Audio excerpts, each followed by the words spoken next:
Can we start? And Jennifer, could you do the roll call, please? Yep. Kate Gladdy. Here. Carl Walzer. Here. Arlen Kai. Here. And Steve Jernigan. Here. All right, this is for the Board of Review, and the Town of Oregon assessment role is not yet complete. So I'd like a motion to adjourn the Board of Review meeting until the next, I don't have the date, Jennifer. I will get you the date. We are going to be adjourning until the 25th of July at noon. So I'd like a motion for that. I'll make a motion to adjourn the Board of Review meeting until July. In a second. Second. And so that is passed. And then I also would like a motion to adjourn the meeting, So moved. Second. and the meeting is adjourned. All right. Give me 2 minutes, I'll get the other one going.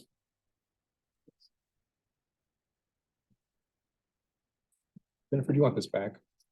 Sure. Thank you.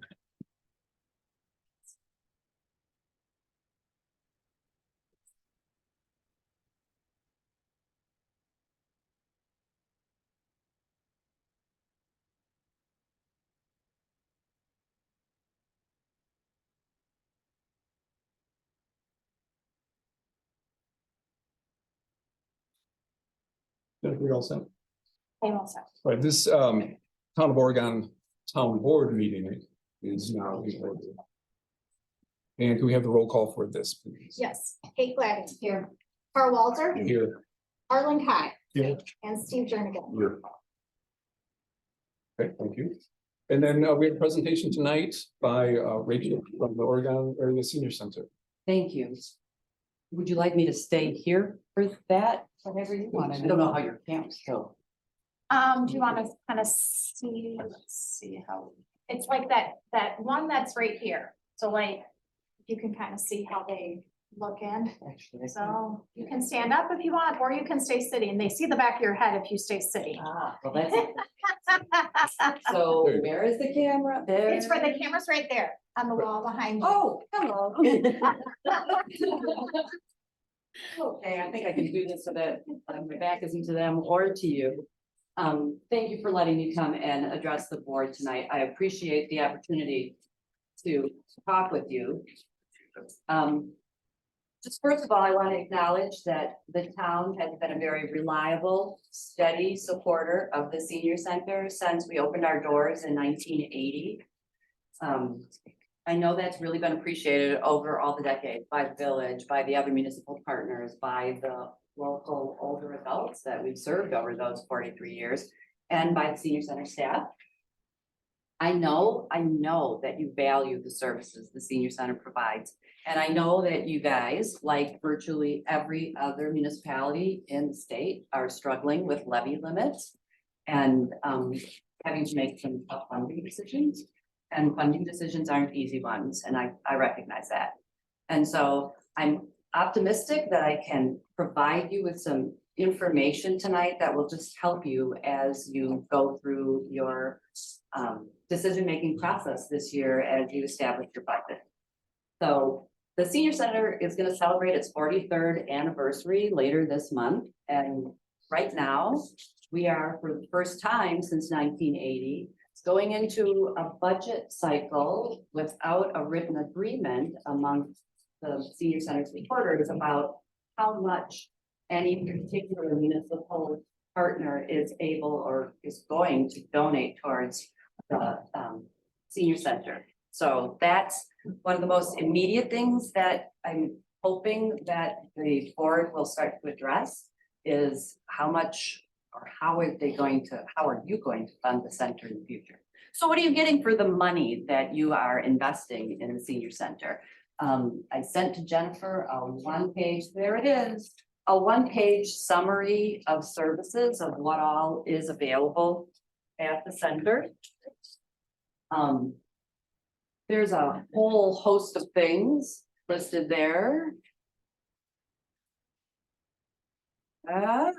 Listed there. It's a pretty significant list of things that are provided by 3 full-time staff, one part-time kitchen manager, 2 part-time PACE managers, and 2 part-time adult day program staff. So, oh, and a whole lot of volunteers. We have, the center was utilized just under 34,000 times last year by older adults. And they were utilizing all these services that are on our list. So we have all these services. How do we pay for all of those services? Where's the funding come from?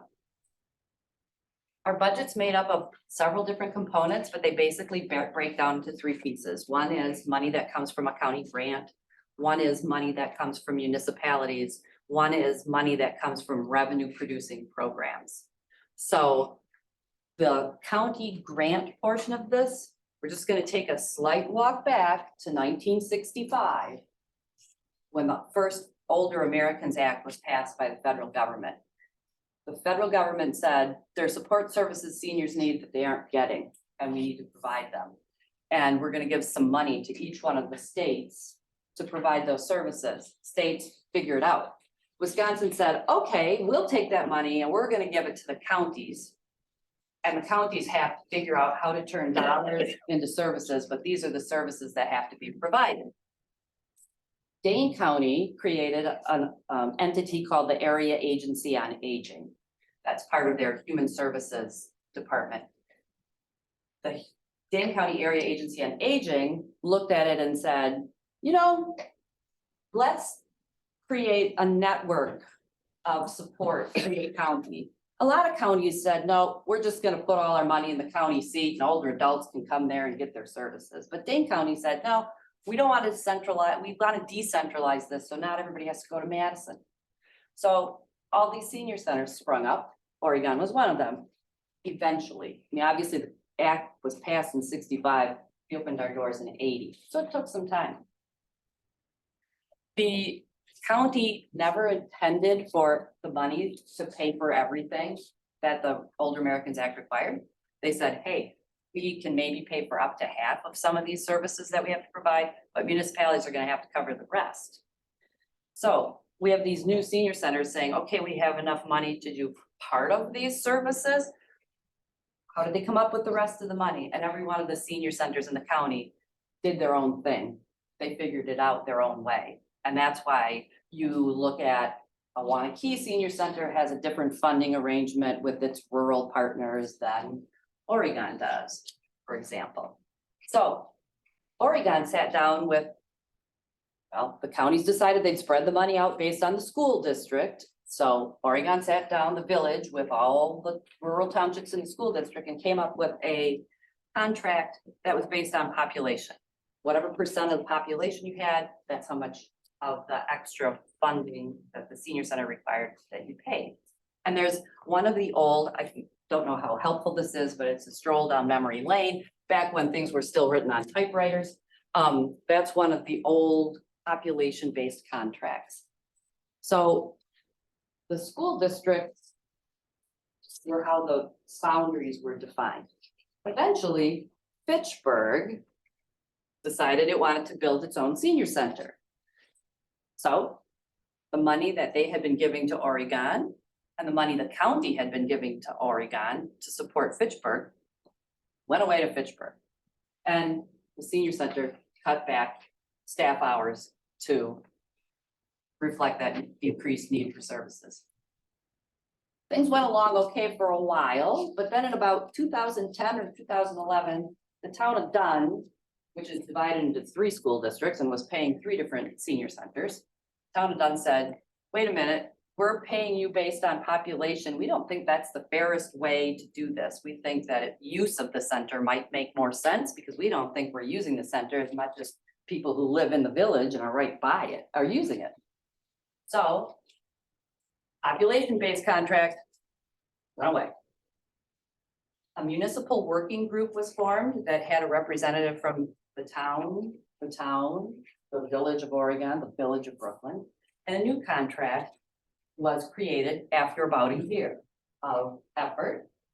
And that contract was based partly on use, partly on population. It's a fairly detailed contract, a lot of different formulas that get plugged in. And that contract has been what's been kind of governing who pays how much ever since it came into being in about 2012.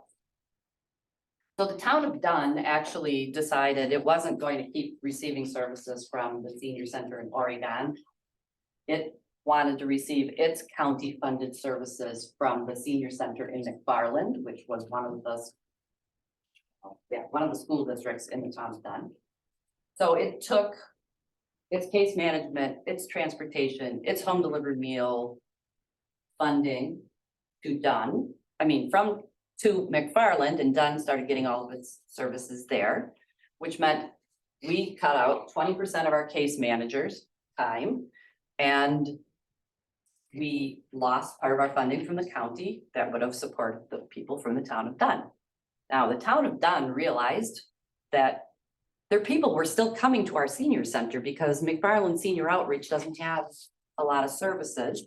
So they keep making a contribution to the senior center to help cover that.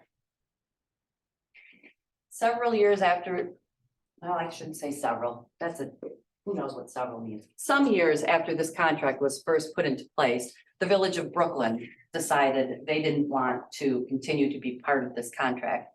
They wanted to make a flat contribution every year to the center, and they would try to cover the costs of their people. And if they overpaid, they didn't want a refund. If they underpaid, we'd talk to them and say, we can't keep providing services if we don't pay the cost. So Brooklyn went out. Last year, you guys decided that this contract, after a dozen years, was time to think about doing something different. And so we are there now, thinking about what is that different going to be.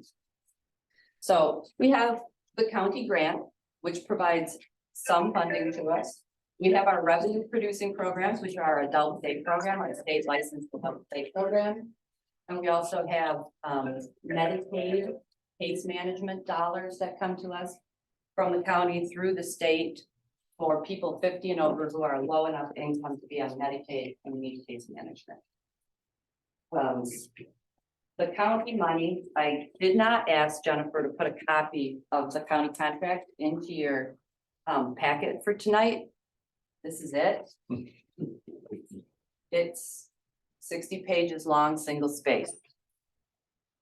So if you ever wonder why we have as many people working in kind of administrative capacities as we do, I'll send you a copy of this and you can understand better what all the strings are that are attached with that county money. So we are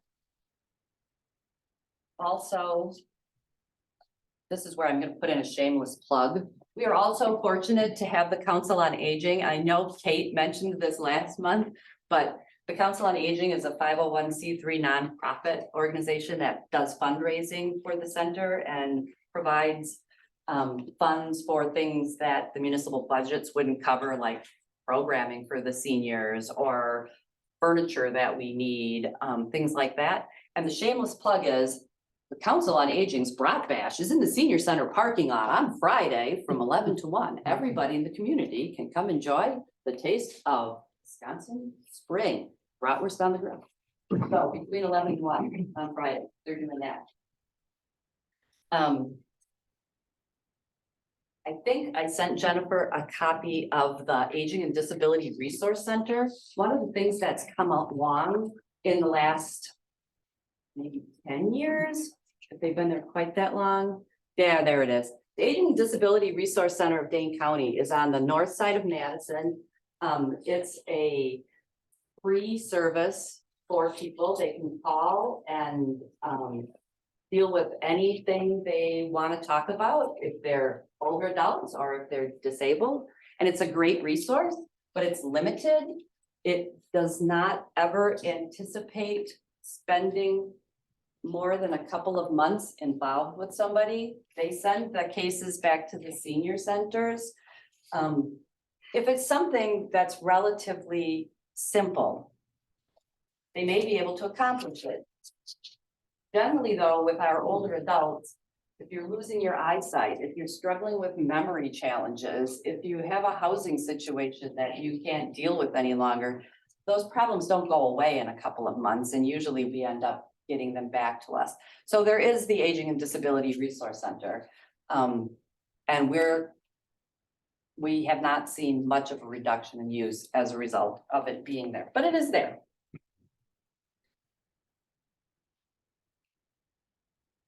I cannot really tell you much about any particular person that we're providing services to in your township, because what we do is confidential, just like what a doctor's office would do is confidential. So I can't tell you names of people we've helped. I can't tell you enough specific details about people so that you could identify them.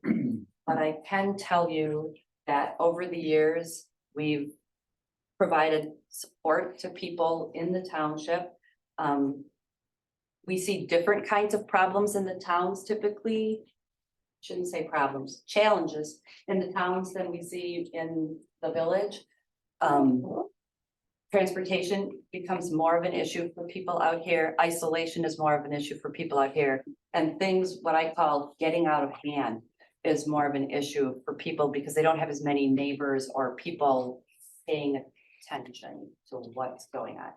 So I'm just going to give you a couple of examples. These are not by any means the worst examples of things we've seen, but these are the kinds of things we've dealt with in the town over time. We had somebody who had been a professional person in their 80s, came to the center, took advantage of a couple of the services that we offered, wrote a check to make a contribution towards the cost of those, was astonished when the check bounced because that had come out of the account where their pension and their social security was being deposited. How could that check bounce? And when we did some digging, we found that the person had given access to that account to a trusted family member because they were afraid someday they might not be able to pay their bills. If they fell, they broke their hip, they were in the hospital, somebody still needed to pay the light bill, right? The trusted family member emptied the account. And the trusted family member was also the person who did things like take them to their appointments and take them grocery shopping. And it's really hard for somebody to figure out what to do in that situation. So we see things like that. We see things like there was a person in your township who was living in a house that had no running water. They had a non-functioning furnace. They were heating their house with a space heater in one room, and they had some dementia. Adult Protective Services came in, assessed the situation, and said, well, it might not be how you or I want to live, but they're not sufficiently confused that they can't make a choice about how that's how they want to live. We finally got that situation resolved and the person into a safe space. But those are the kinds of situations that just take a lot of time and effort and energy. And so those are the kinds of calls we're answering, along with the everyday call of, hey, I just got this in the mail and I don't know if it's a scam, or I just got this on my computer and I told them it was okay if they tried to help me, but now they seem to have taken over my computer and locked it up. So we're providing a lot of different services to seniors, and that's where our hearts are. That's what we're all about. That's what we want to keep doing. Our budget is mostly, if you look at our budget, it's almost all building and personnel. There's not a lot of other stuff in there. The other stuff is mostly helped out by the Council on Aging. So the building is old. It's kind of crumbling. We're just trying to hold it together and keep it safe. Personnel is already kind of stretched thin, given the increase in need amongst the increasing older population. So we don't have a lot of places to cut. Our municipal working group has been meeting. We've been talking.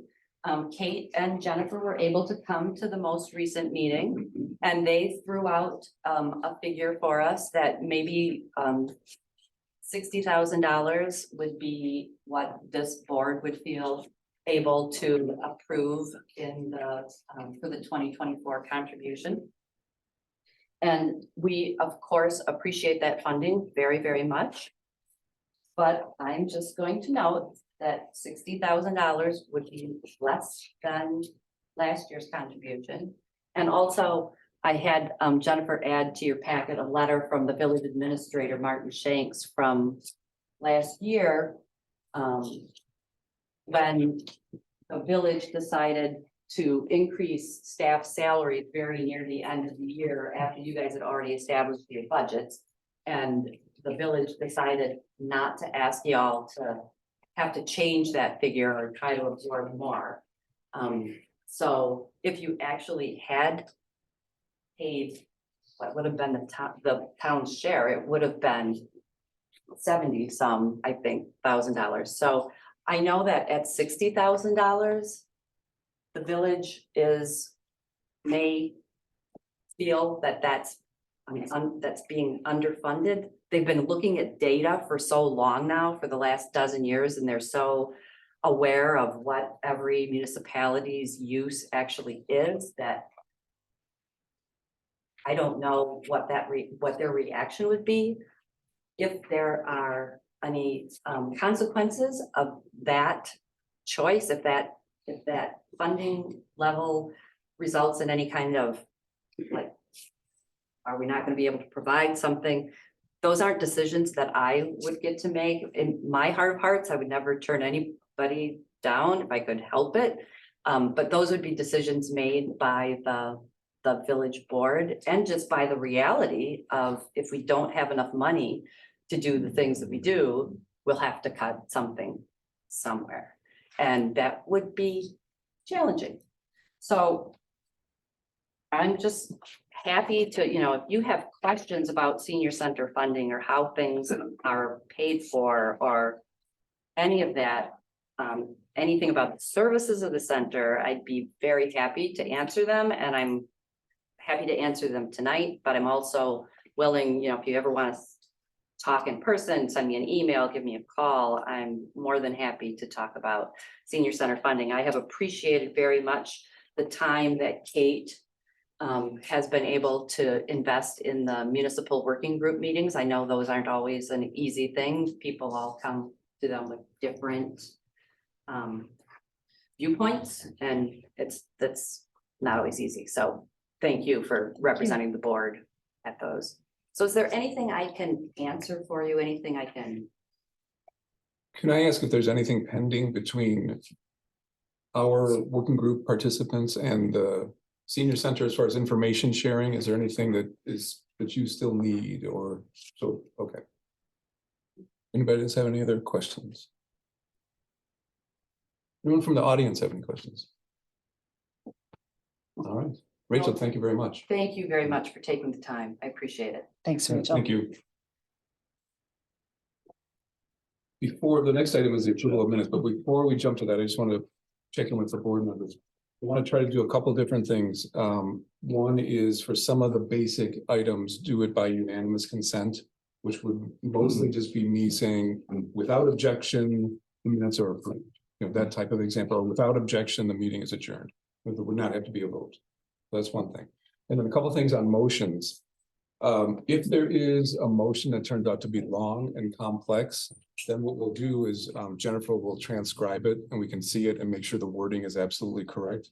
Because we've had times in the past where some motions go on and on and on, and it's hard to recall what was actually said during the meeting. So we'll do that. On the flip side of that, couple things we're just keeping like a clear head throughout some of these long meetings. At about the hour 15, hour 30 mark, I'm going to call a recess for about 10 minutes. Just to stretch your legs, do whatever, because by the time we get to, in the past, we get to the end of a 3-hour meeting and everybody's just a zombie for the last few agenda items. So we need a little break. And then the last thing for public comments, I'll have to go grab the registration sheet. I think there are at least 1 or 2 people who signed up. 3 minutes is the time allotted for each speaker. if we get a long list, you know, that document over there, that paper holds 10, which will, it fits right with a 30-minute maximum on the entire agenda item. The thing about public comments is that we can't really, the board, we're governed by open meetings law. We can't really interact a lot with you. There can't be a lengthy discussion, and we can't take any actions based on what you might mention in the public comments. So if the board doesn't seem to respond, that's why we're not able to. I think that's about it, unless I forgot something. So the next item, approval of the minutes. If everyone has looked at those, if there are no corrections, then without objection, I would approve the minutes from the previous meeting. Okay, no objection, so that is approved. Has everyone seen the finance? No, I'm not sure if everybody has. I think Carl hasn't. No, I did. I didn't sign it. Pardon? I don't think That's so. it. Yeah, just initials on there. There you go. Okay. Steve, you got it? Sorry, didn't see it.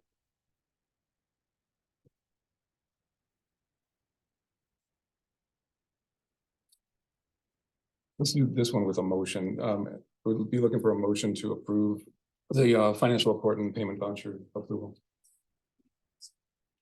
Anyone? Move approval. I make a motion to approve the vouchers. Second. Okay. Any discussion? about it? Hearing none, the financial report and payment vouchers are approved. Okay, here's the public comments. I don't have the list. Sir, I know you signed up. Yes. Do you want to begin? Go ahead. Sure.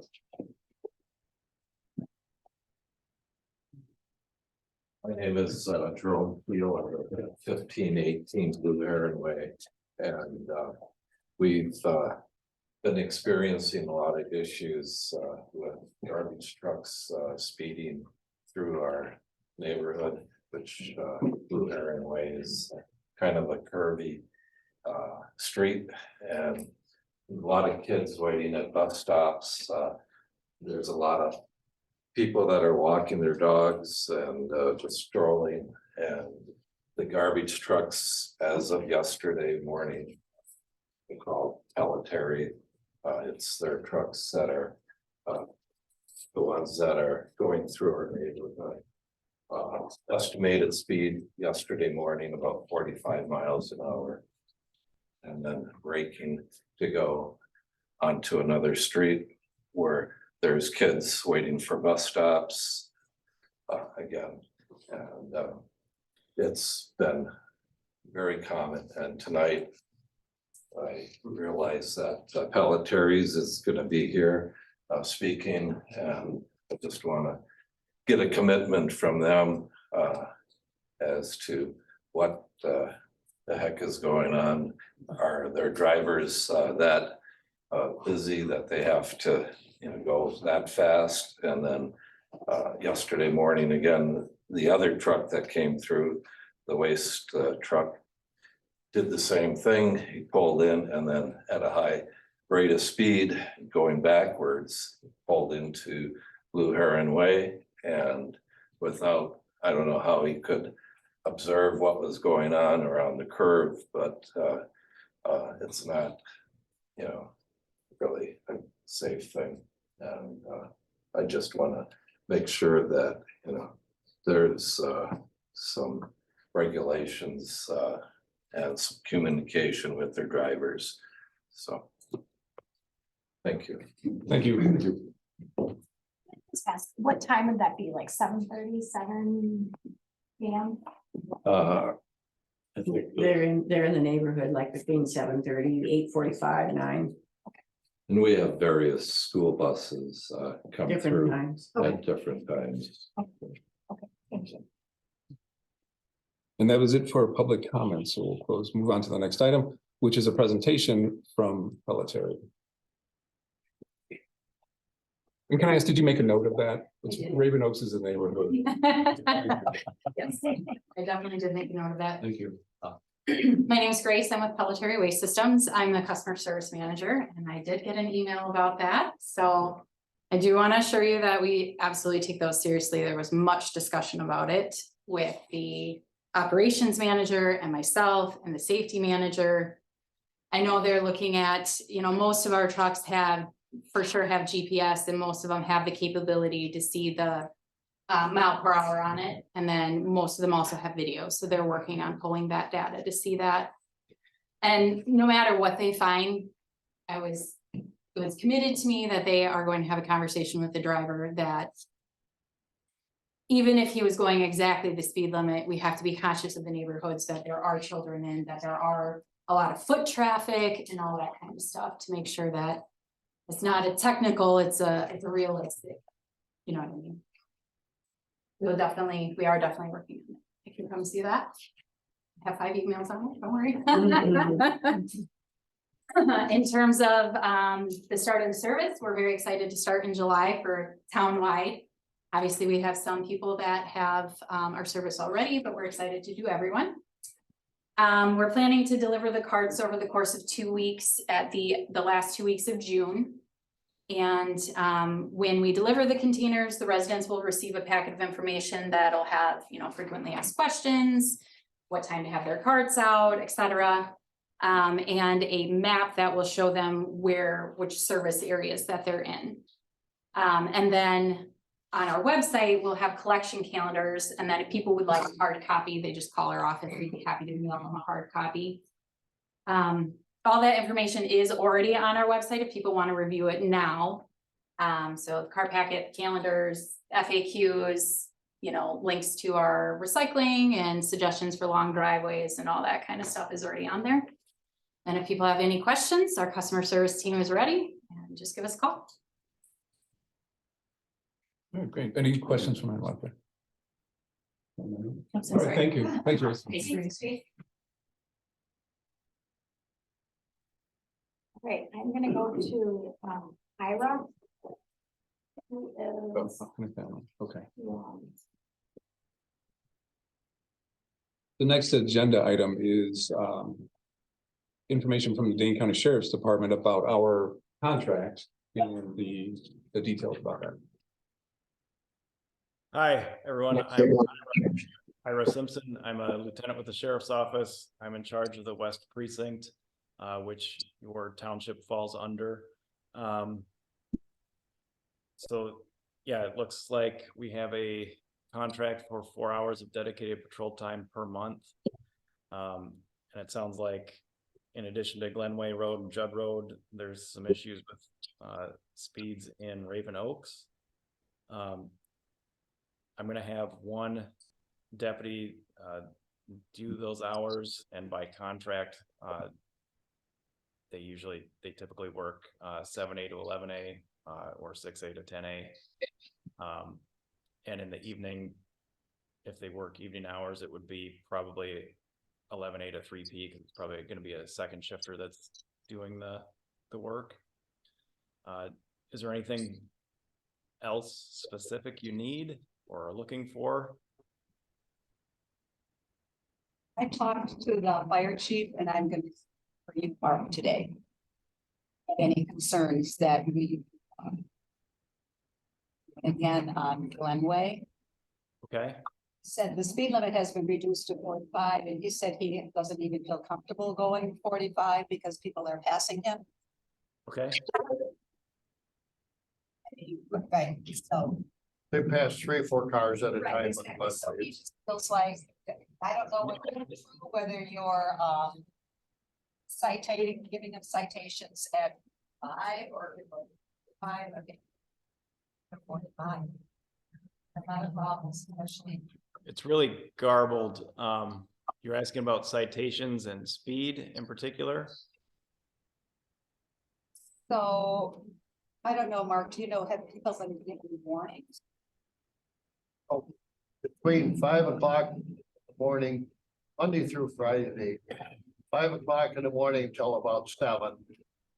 80% of them are doing 70 or 5, passing 3 or 4 cars at a time. County has been sitting out there the last few weeks, and I'm quite sure their computer is full. And from 3 o'clock until 6 at night, I'll be off the road, same in the morning. We cannot operate farm machinery down the road. I've been hit twice already this year. Okay, Uh, No respect for no one. what particular part of Glenway, South, pardon? South of County A, Okay.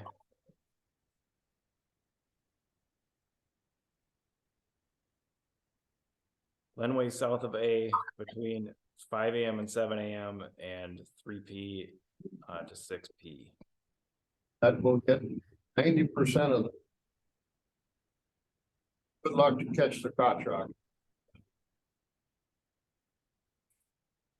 They're doing 100 of them.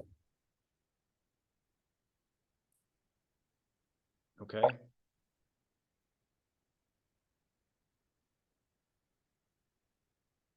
I will try and get people down there. It's difficult because that's shift change. And it's obviously way south from where the precinct is. I'll do my best to get people out there. Thank you. Answer your question, what's the best way for us to get you information like this about specific road sections? Areas. If you have areas of concern or areas you want patrolled in particular, get your info to Jennifer and she can email me and I'll get it out to the deputies. Great.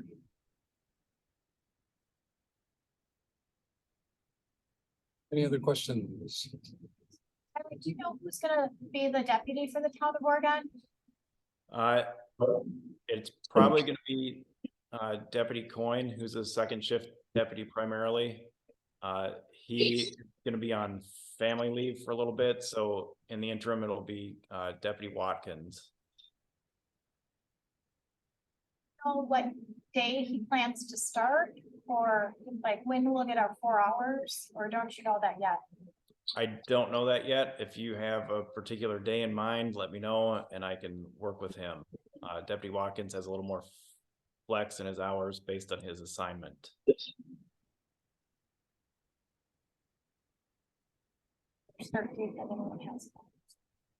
We talked a little bit about just, let me know, because then I can swear him in when he has time. So, Did you say you're not sure about the availability, is it a week out or?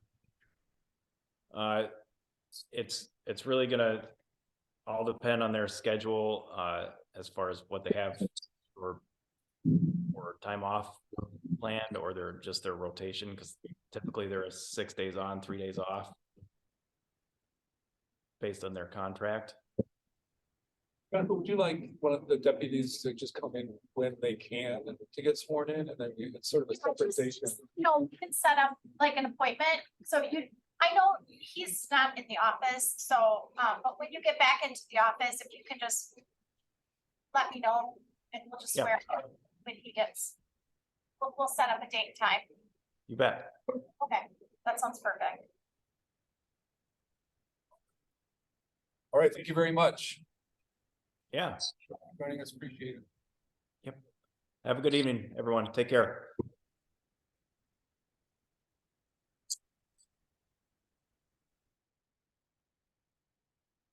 Is the 8th person on one page? The people drawing not here was improved.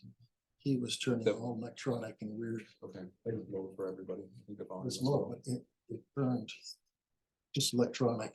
Oh, okay, Okay. So it was a zombie speak of some sort. okay. And then Abby's also. Yeah, no, I was, Okay, oh, so, okay, so we're not done with Zoom yet. Okay, the next item is discussion and a presentation, I suppose, about the Milkman Triathlon route, and this is Abby. Hello. Thank you all for having me. Yes, so the Milkman Triathlon is back this year. For anyone who is familiar, originally the Milkman Triathlon was started back in 2016 by Race Day Events, who I work for. After that, Ironman did take that over from us. However, we helped support it from 2017 through, I guess technically 2019, with 2020 and 2021 being a hiatus due to COVID. And all in all, Ironman decided to move the half distance Ironman to their September event to coincide with them. We decided that we'd really like to bring it back, as there was a demand in the community to still have one in June. So Race Day Events is back with fully under control of it, not through Ironman, just through Race Day Events. If you haven't heard of Race Day Events, we are a local Fitchburg company that produces about 150 events we're involved in each year, own about 30 of our own events. But yeah, so we have the Milkman Triathlon coming on June 18th. There is a portion of the bike route, hopefully you guys have it up in front of you. It's just the out and back portion right in the middle, as they leave, as they travel down from Madison, down through the town of Dunn, down through Oregon, and then over west. They do a little loop west and then come on back. As they are traveling through the town of Oregon, they will be traveling in the bike lanes with traffic on both sides. And this is the same, except for the portion to the very west, a little bit on the east. We had to change those a little bit just due to the construction on Highway 69, as we weren't able to cross that with the DOT construction. So we did have to change it a little bit. So it's different, minor different from back in 2016. Otherwise, out and back in the bike lane. I'm in the middle of working with Dane County Sheriff. They, due to their low staffing, their last email let me know that they're waiting they have a different approval process, but waiting on to sit down and talk to them about their exact locations that they would like to have sheriff staffed. Otherwise, we are working with the Village of Oregon through the village, and then through EMS through the village, as well as EMS through Fitch-Rona, as well as Madison, to cover the entire event, as well as the city of Madison to cover police up there. So all very well covered, just waiting to sit down with Dane County to go through exact locations they feel are the most important through this stretch down the middle. And they were through the town of Oregon, we're talking about between about 8:30 a.m. to 12 p.m. as the rough timeline that you should see athletes. We'll likely have around 700 athletes, which is only about half the amount that we had in 2016, as well as what Ironman had. Still just kind of getting back at it, but it's a nice number that should be very, very well spread out, especially at the distance they're traveling through here. So we don't expect it to cause any delays, maybe a pause, but should just be riders following rules of the road, except for police will be in place to help riders get through safely. Yeah. Should say to the earlier version of the map, almost encircled two subdivisions, maybe three, I can't remember. And this looks much cleaner. I mean, I think it'll be a minor inconvenience for a few hours, but it's not like it would the previous map would. Yeah, the previous map, we were looking due to the construction with 69, we were trying to still find where we could add on some mileage. And that's why we were throwing out the idea of was it Sayin and Storytown, all that kind of stuff, but we were able to add on much easier roads over the town of Dunn. So that's where it's gonna go, and so it should be much easier, just out and back stretch, and not have to worry about clogging up any other areas to the west. Will there be notifications put out on the roads before the communities, either so or whatever timeline they have before the race? So folks in the area will have little heads up. Sure. So it depends on the municipalities and what they have requested. So I'm happy to put out like some yard signs that give people a heads up of the event is happening on June 18th, and that they could expect just some higher traffic on that stretch. If that works for everyone, I'm happy to do that. Gonna do electronic signs too. Part of the discussion. We're not looking to do electronic signs. I know the Village of Oregon Police were putting some out that they wanted to have. I'm not sure if that's something that the town has. I can look into that. But it is a higher cost to us. That I can definitely look into. If we're open to more of the yard signs, I'm happy to put those all the way up and down that road. But kind of whatever you guys would prefer. Well, and I don't remember what the original emails were saying going back and forth. But the one thing I'm concerned about is that you had mentioned the riders being on the bike lanes. And I'm trying to think of where there are any bike lanes except for one road in the town. Got going on Sun Valley Parkway, and there are no bike lanes at all. Wherever there are no bike lanes, they will still be falling to the right, just like any other biker biking through the area, and following rules of the road, other than they will not be stopping at stop signs or stop lights. And that's where I'll be working with Dane County to have police at those spots, to get them through, since it is a race and not a ride. But they will be riding with traffic, not against traffic, not doing anything that you wouldn't normally see on a normal weekend, except for having officers at specific intersections that riders would usually stop at.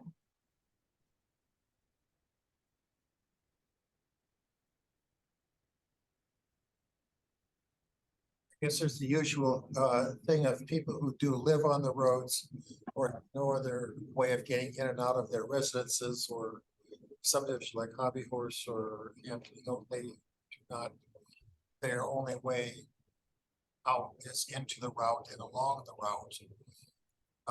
You handle traffic that's happening at the same time with the race. On the Yeah, same- again, I'm sorry. Did you say how I want to handle traffic during the race? That you said?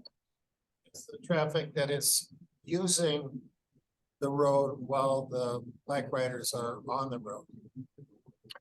Yeah, so I mean, no roads are being closed for this event. No roads for Ironman events are ever being closed. No events, no roads are ever closed for them. So, but those things that are being closed, again, with where the riders are getting to at this spot, it is a longer duration between 8:30 and noon. However, they are significantly spread out. So again, it shouldn't cause a delay of anyone getting anywhere, except for they may have to pause at an intersection as an officer lets the biker through, and then the officer will move the cars through. But again, they'll be very spread out at this point in the ride. So I don't expect much delay, and no one should have to use a different detour unless they'd like to. No one should have to use any other roads to get to and from the residence.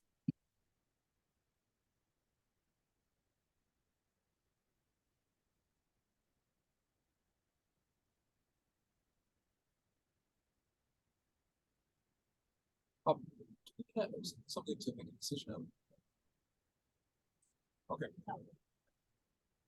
Dane County would let us know once she said, Dane County send us notice of that. All right, Abby, I think we're all set then. Okay.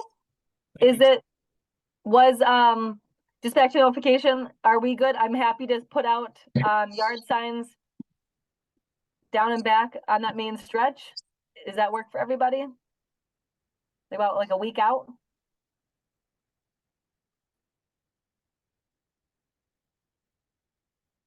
We don't have electronic signs. Okay. I don't know exactly where the spots for that. We have to feel for it, but I think the yard signs, if there are enough of them, I think that's good too. Okay. We'll make sure to do that, and yeah, let me know if there's anything else you guys need from me. Again, it sounds like Dane County should be in contact with you. From I've heard that they usually check in with you, but right now I'm waiting for them just to get their next approvals done so we can have those next steps. But I'm expecting that to happen next week or so. Right. Hopefully. We just have like, if there's like a notice or something that we can put on our website, like a blast or something that other people are doing, if you could just send me an example, I'll send that out. Absolutely. I'm happy to do that. I'll definitely get that to you. Thank you. Awesome. Thank you guys. Appreciate it. Have a great night. Just want to make a comment that yes, please have them post signs that came in the chat. Oh,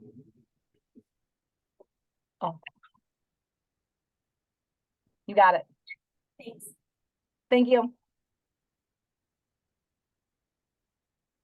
next, agenda item 10 is actually being postponed, due to some documentation, missing documentation. So the next one then is a park report and Steve Root. Yes, thank you.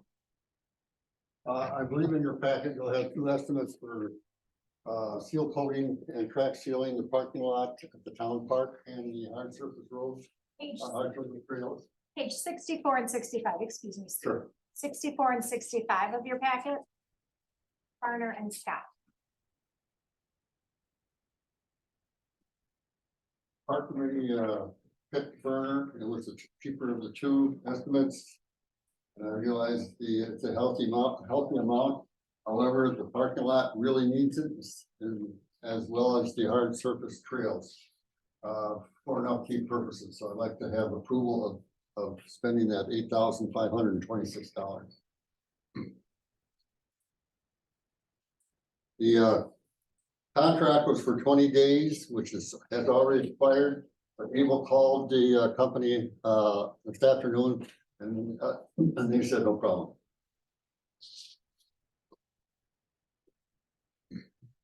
Any discussion about that?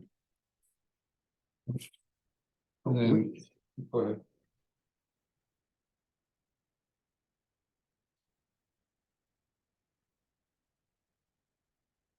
Oh, there's two proposals here. One's for a number of, are we comparing these two, or are these two, additive? They're going with the Farner. Okay, not to, which does, take care of, the paths and the, in the parking lot. Crack seal and seal coat the paths to the parking lot, and then restripe the parking lot is included. Okay.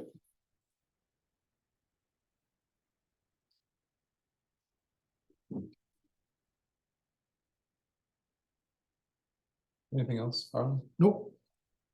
Steve, anything? Kate, anything? Then looking for a motion. I move to approve the Farner contract for the town parking lot and the trails and the striping for $8,526. A second. And any further discussion? Second. Okay, and then all those in favor say aye. Aye. All those opposed say no. And that motion passes. Appreciate it. Second item is, we're starting to lose Kate on our park committee. She's been a real asset to us, and we've appreciated her attendance immensely. So we will be looking for a replacement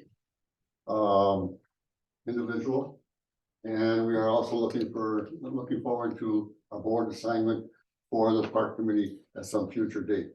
I just wanted to, that's just an FYI. Thank you, Kate. Third item, Abel and I have completed the interviews for the mowing position. We interviewed 3 individuals. We'll have a result come Monday. I'm sure we'll hire somebody. Between now and Monday, I'm going to check references, otherwise we have a name for you. So until Monday, suspense. Fourth item, last item. I had a great meeting with Tim Yanchek as far as the public facilities needs assessment and impact fee item. And I do have a copy of one from Cottage Grove. And after reviewing it, Tim and I agreed that to move forward on this, that I am going to review the land use plan as it is being presented, the update.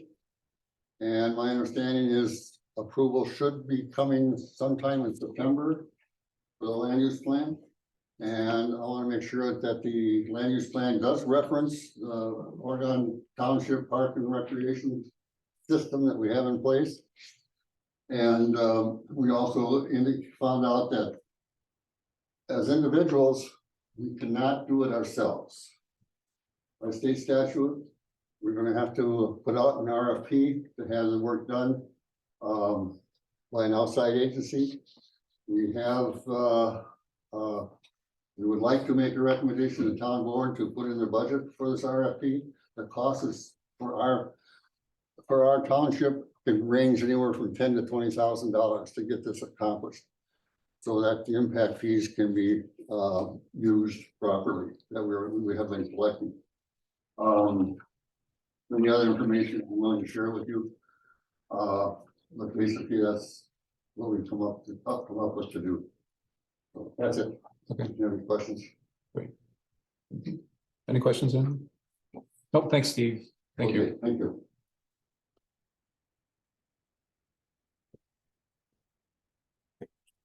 All right, the next item is an application for the curbside exemption.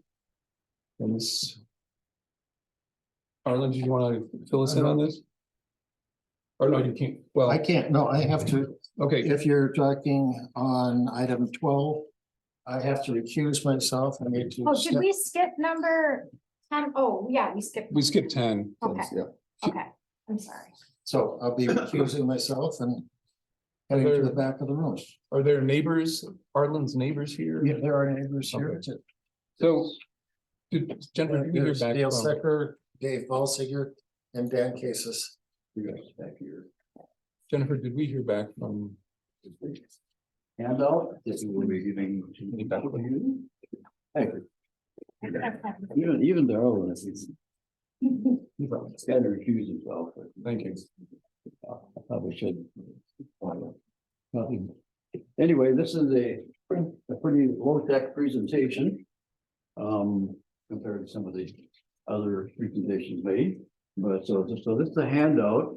And I'd like to have you review it. And myself and the other two gentlemen here will attempt to answer any questions you might have after we review the synopsis in the first page.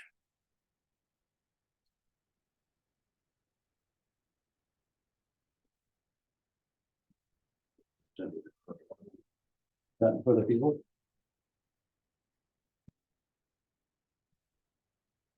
I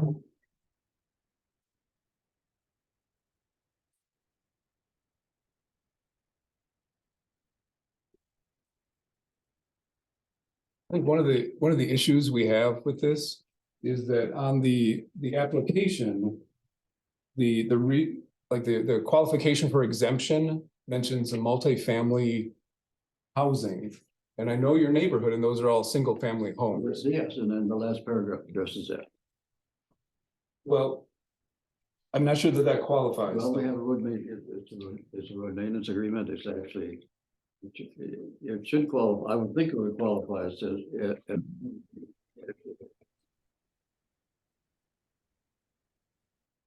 So. Well, I think the standard definition for multifamily housing is not that. It's more apartment buildings or condo buildings with multiple units within one structure.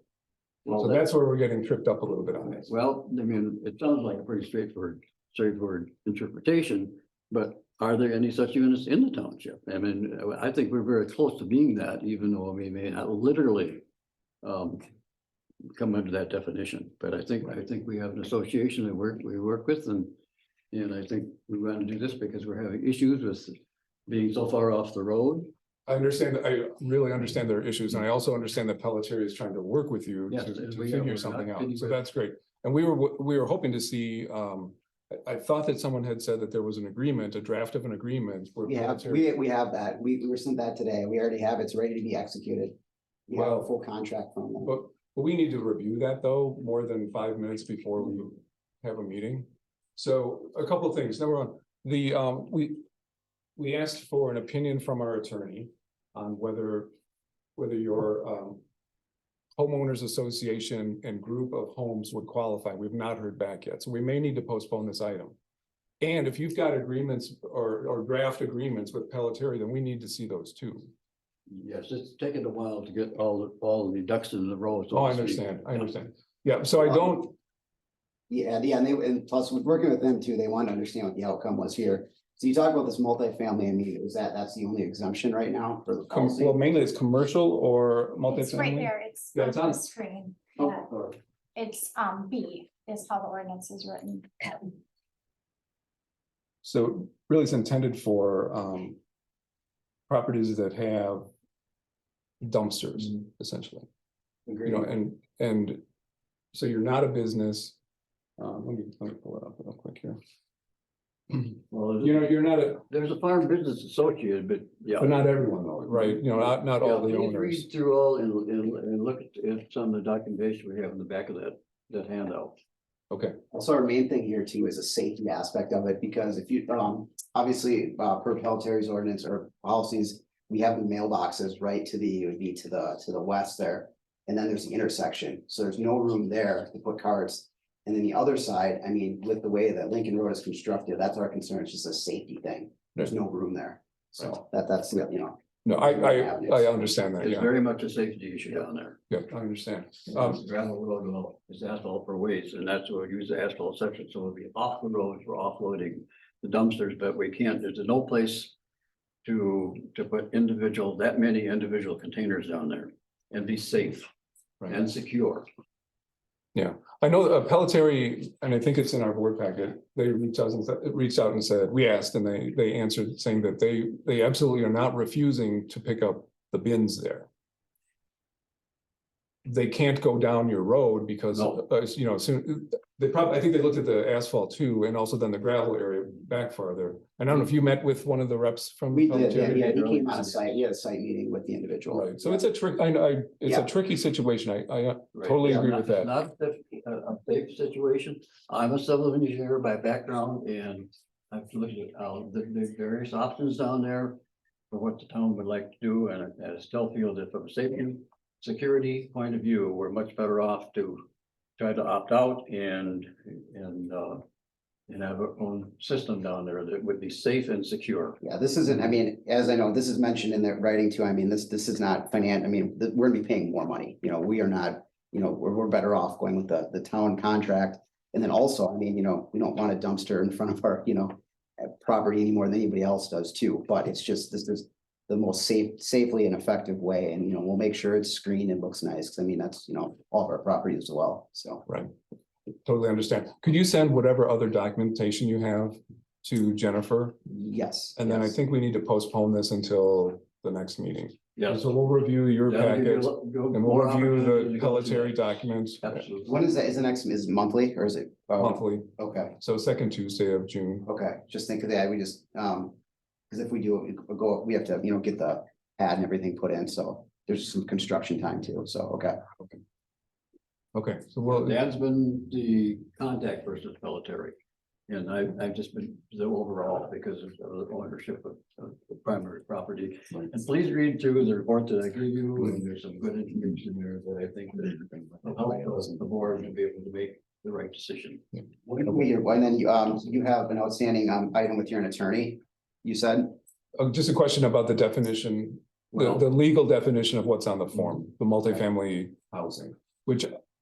I mean, can what's tell the you time, what's standard- the, what, I get we have the multifamily, I mean, if he comes back and says we're not multifamily, obviously. You understand why we're doing this from a safety perspective, so I'm just trying to gauge, I mean, how much weight does that have? And what we have to determine is whether, I mean, on paper right now, your place, your area, your neighborhood would not qualify for exemption.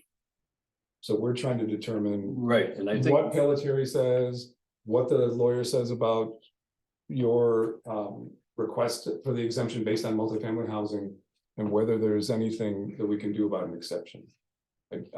I don't know. I'm not saying no or yes right now, and it's not my call personally.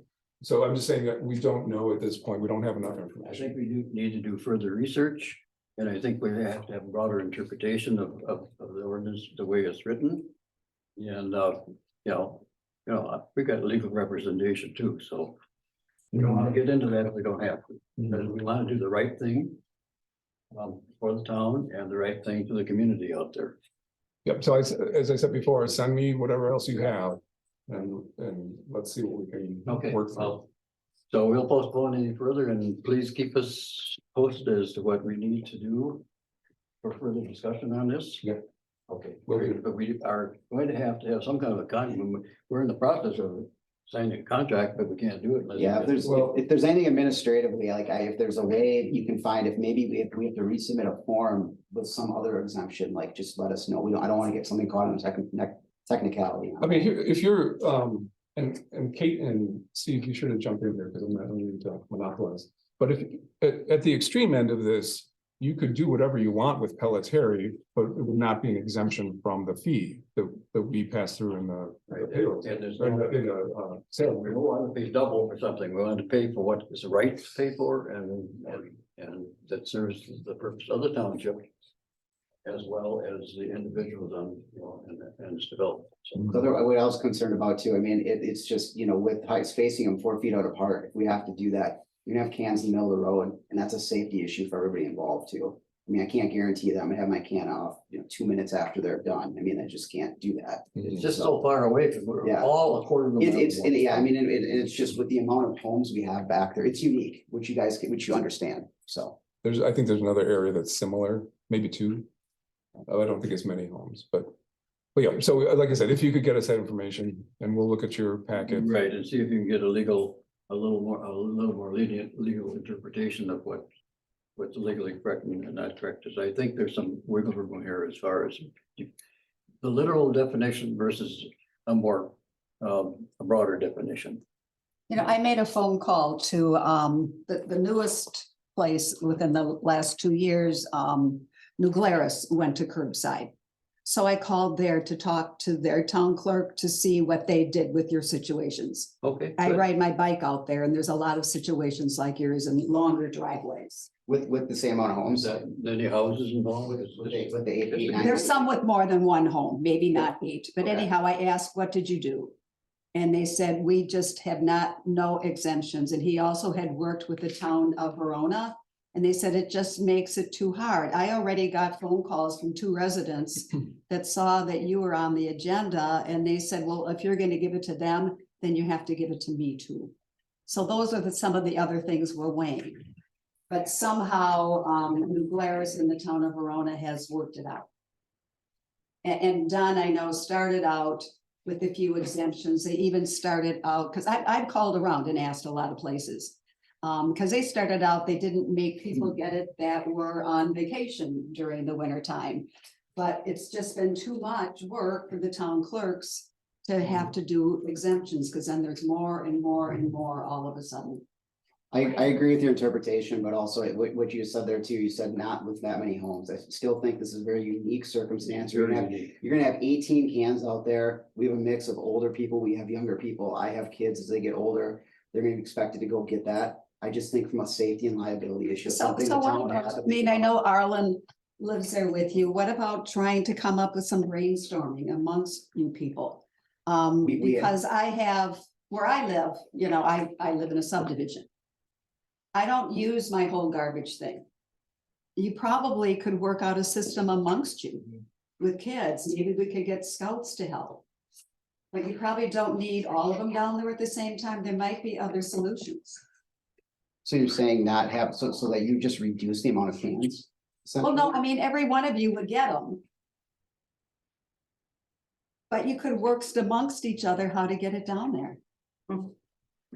Still 18. Yeah, I mean. Well, just a thought, that's okay. Yeah. Just- And when there's a business involved, so, I understand there's agricultural exemptions and so forth, so.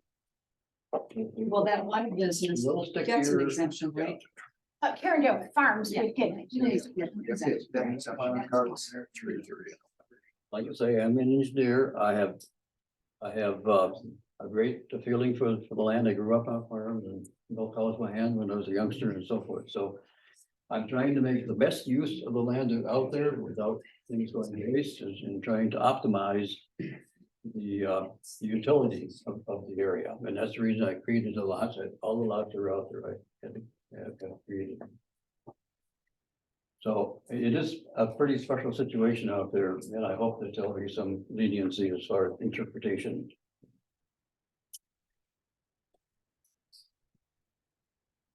Steve, any questions or comments? Not at this time. I just, I know this opens up really does open up a large can of worms, as Kate says, she said.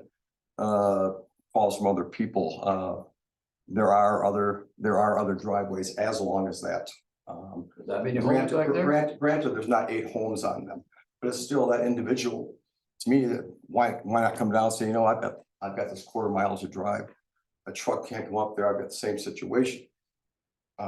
I guess. But again, I think we're kind of missing the point here, guys. I mean, we have no issue with the walk. I mean, but it's just the amount of cans. If it was 2 homes back there, sure, that's Right. I chose to live back there. I have to deal with that. But when you have that many cans, if I have to now walk, I'm a big bike person. I used to run on Lincoln. I stopped because that's a dangerous road, right? We all agree with that. I just worry, especially in the winter. Summer, it's okay. Winter, all that snow piles up. Don't care about the snow plow. It's walking there, trying to get around all the way. Let's say I have to go get my can way at the end. I just think that's a safety risk. So that's why we kind of came up with this creative solution with the dumpster. So, I understand your point. Carl, I'll just make them, like, the town is required to provide recycling. We have to do that. The state requires us to provide recycling. The state dictates what exemptions are allowed. So our attorney has to review what the town can allow under what the state allows us to exempt. So the question of interpretation isn't really left up to the town. It's left up to the attorney who's interpreting the state law. Yes, given the circumstances to whoever makes this legal decision, you know, that definitely should be taken into consideration. And it's a safety issue and all that is really important. So. And we're willing to make some sacrifices in order to do this. It's gonna cost us more than it would with the other system, but we just feel that this is the right thing to do. And that's the way I try to live my life, is to try to do things because it's the right thing to do. Not always the easiest thing to do, not always the most profitable thing to do, but it is the right thing to do.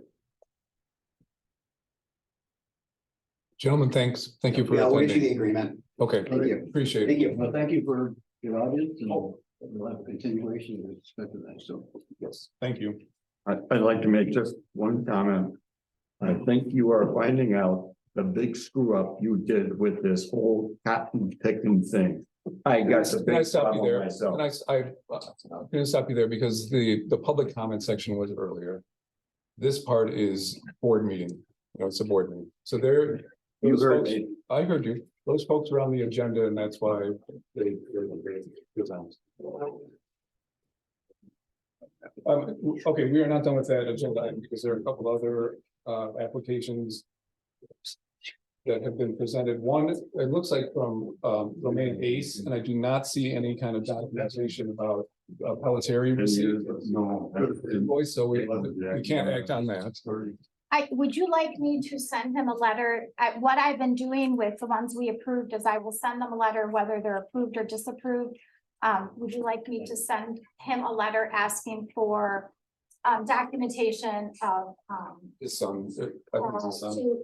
because he did not provide a proof of satisfactory arrangement. So I can send him a letter saying it was denied pending satisfactory. That's great. Okay. Thank you. Denied. Which was the Romaine Ace application wasn't complete. And then I think a similar situation with Karen Maher. And is this a repeat from last month? I think it is, right? There was a Maher last month that we denied because they did not include proof of satisfactory. So this is the same last name, but a different address. Okay. So this one doesn't have it and doesn't look like they would provide it. So Same, you know, it's Okay. not complete, so we can't act on that. denied. Yeah. Okay. And then for the Stussy Farms and Samuel Stussy, we do have the Pelletier invoice.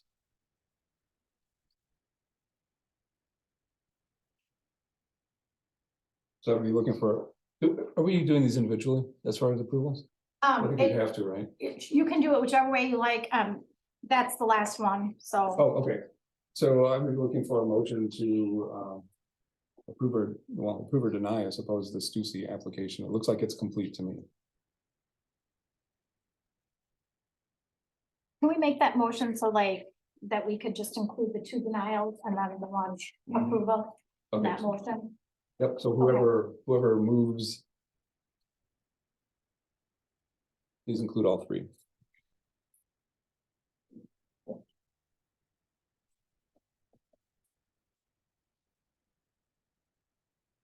Move to grant Stussy Farms exemption. I'll second that. We can You have documentation for that, right? Yeah, it's in the packet. Okay, so moved in second specifically on the Stussy property. Any more discussion on that one? That's No. Okay, hearing none, all in favor, say aye. Aye. All those opposed say no. And that passes. So let's talk about then the Maher and Romaine Ace applications that are incomplete. We have a motion on that to defer, defer, deny for now. Do you want to make the full motion? Deny Maher and Ace. Looking for a second? I would second that, yes. And any further discussion? Nope. All those in favor say aye. Aye. All those opposed say no. And that motion passes.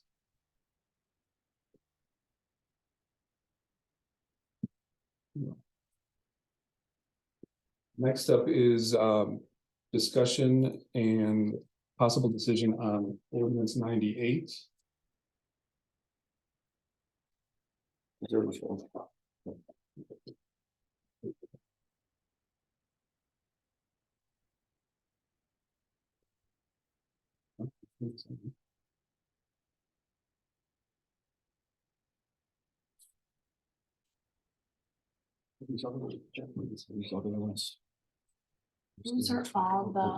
those are all the Campbell.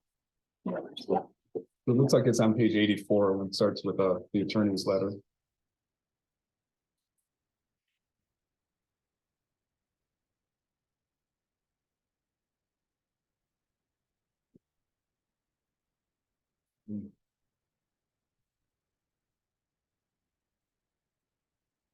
The general situation is that the ordinance would give the town the ability to act on property that is dangerous or they're dilapidated. And it's spelled out in the ordinance draft. Any discussion about the ordinance? Yes, do we, I had asked the sheriff's department or the fire department to be making a case as to why this is needed, because this is not just describing a specific thing that had a specific residence that has come to their attention as being a very unsafe situation. But this has application all the way across the town and is dealing with a number of attractive nuisances, and there's other properties that fit the definitions that are here. So I'm wondering when should we not be having for this ordinance as the standard procedure to be having a public hearing on this? Because this is covering a lot of stuff. And like I say, we have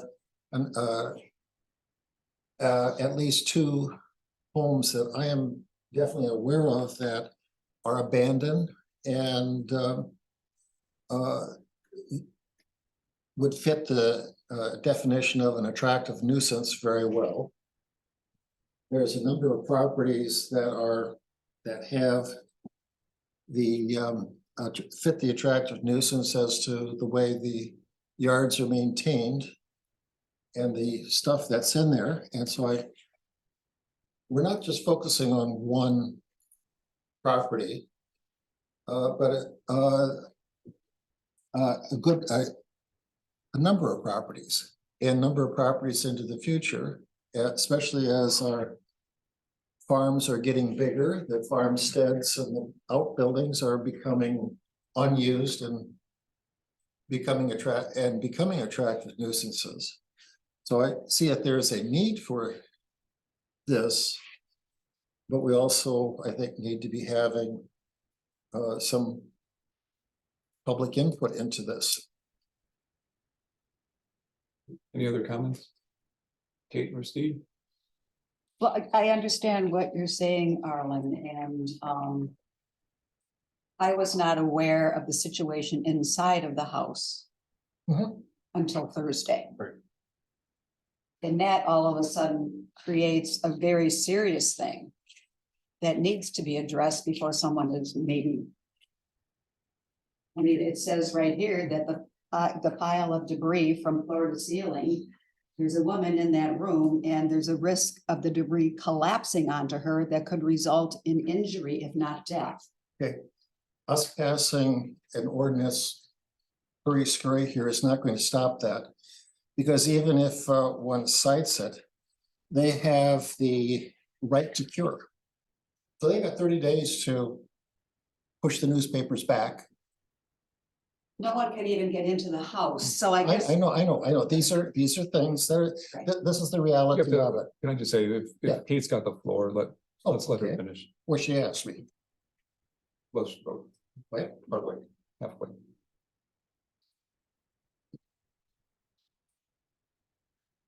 Or did you have something else? I'm understanding what you're saying, but after talking and getting some information from the fire chief and his concern and the EMS concern, and also our inspectors, this is just the very beginning step of even being able to get near there. The inspector could go and probably couldn't even get in the front door, and he's gonna say, I can't even tell whether or not it's safe. So that would be the first step. It just seems, I mean, I don't know how long it would take to have one that doesn't cover so much generally. But I do not like the idea of putting this off. It's not going to be an easy thing to take care of this situation, and we need some sort of an ordinance to start on it.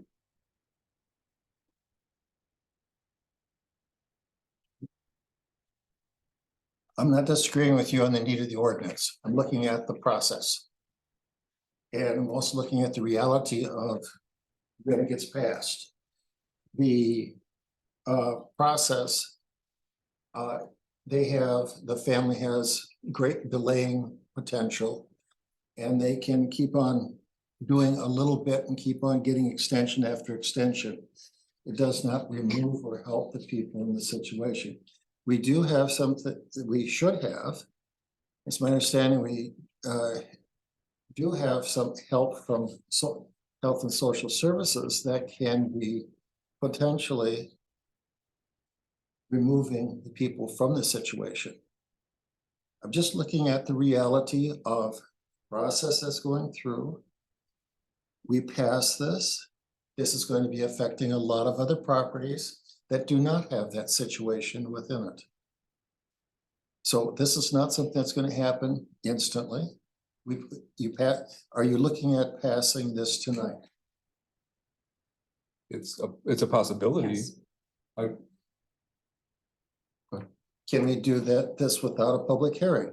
That's what I was just gonna say, is I don't know for sure. I don't think it rises to the level of public hearing. You don't have to have a public hearing. I think it would be a courtesy, which what we'd be juggling here is, it would be a courtesy to get resident feedback.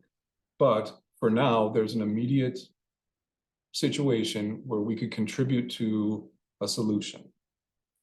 I'm not so, and I think this is a bad case, right? And I don't know anything about the other properties that you're talking about, but this is not necessarily like, oh, you didn't mow your lawn for 2 weeks. It's not that type of thing, right? No. So I'm not overly concerned about the future impact that this has in a negative way. I think it would be, you know, used in similar situations as what we're looking at today. So for me, I don't see a huge risk in approving it tonight, with the exception of some residents may feel that they wanted to provide input. I will also say, though, it was in the agenda, it was in the packet, it's been posted for 2 weeks, and I don't think anyone here has spoken about that. It was not in public comments. Is it appropriate for me to? Well, if you're ready, If it's on the agenda, we're not supposed to have public comment. This is the time. I know. No, but I Well, think you you made can- an announcement at the beginning of the meeting. I did, yeah, so you came in late, but that's okay. Yes, please go ahead. Jessica Barnack at Glenway Road 999. I agree with the intent and what your concerns are, but I feel like the way this is written, it's much too broad. I would prefer to see qualifying language that attaches any action on part of the town to, you know, a clear liability, clear danger, clear interest in safety, health, anything like that. And as written, just doesn't seem to do that. And it does seem like it could be used as a tool potentially for, you know, it could give somebody it could validate certain kinds of abuses, I think, of power. And very easily, because it's so broadly written. That's my concern. I would like to see it redrafted. The ordinance comes from the town of Dunn, and in that example up on the screen, which is on page 90 of your packet, is how the town of Dunn handled a situation using this ordinance, because I asked them for an example. I will say that, you know, there's a lot of zoning laws, and when that happens, the zoning inspectors do not go out looking for problems. They respond when something is reported to them.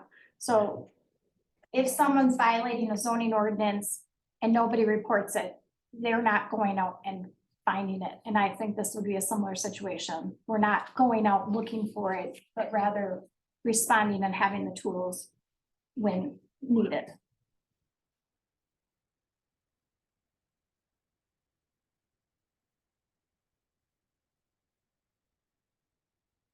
It's not safe for social workers to go in the building. I've spoken to Glenn Linsmeyer about that too. It has to be people that are fully protected. You don't know what's in there. That's. Okay. And. They can't go in to remove somebody from an unsafe situation. Social workers, Pardon? social workers.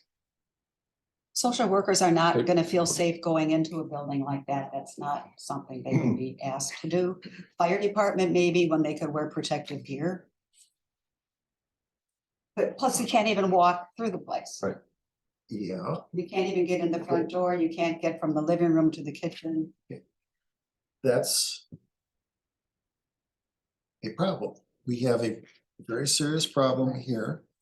This is a very broad, incredibly broad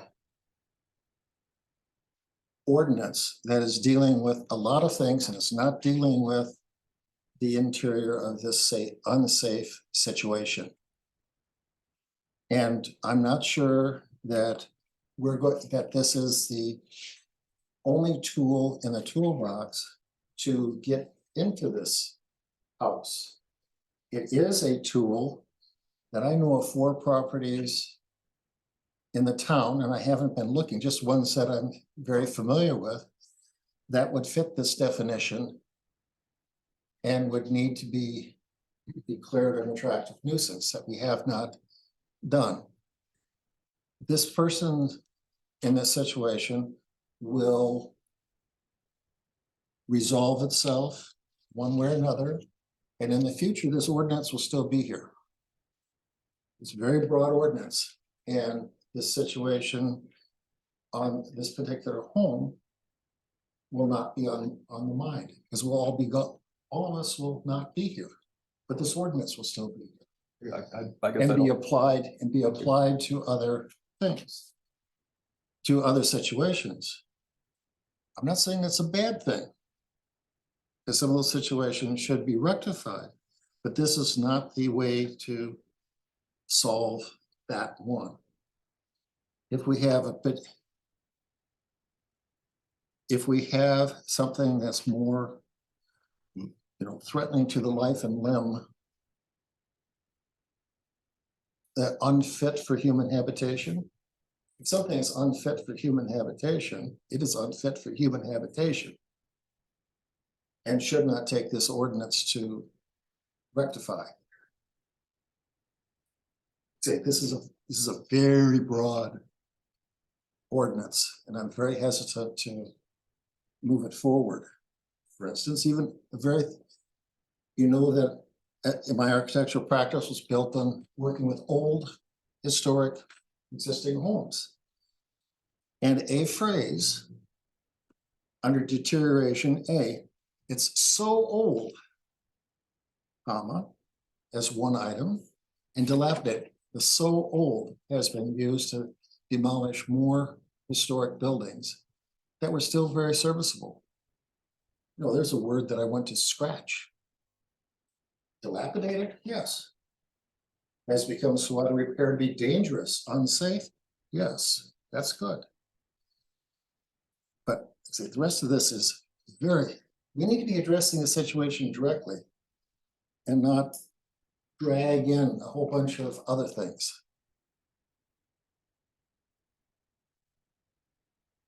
Steve, did you have a comment?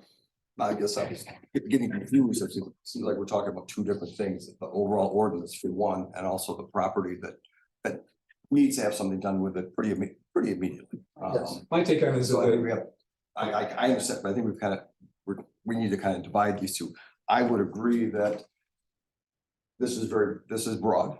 I agree that going through, maybe we have to do some wordsmithing first before, you brought up a good point right there. I think, Arlen, the use of so old, dilapidated brings in interpretation. I understand that.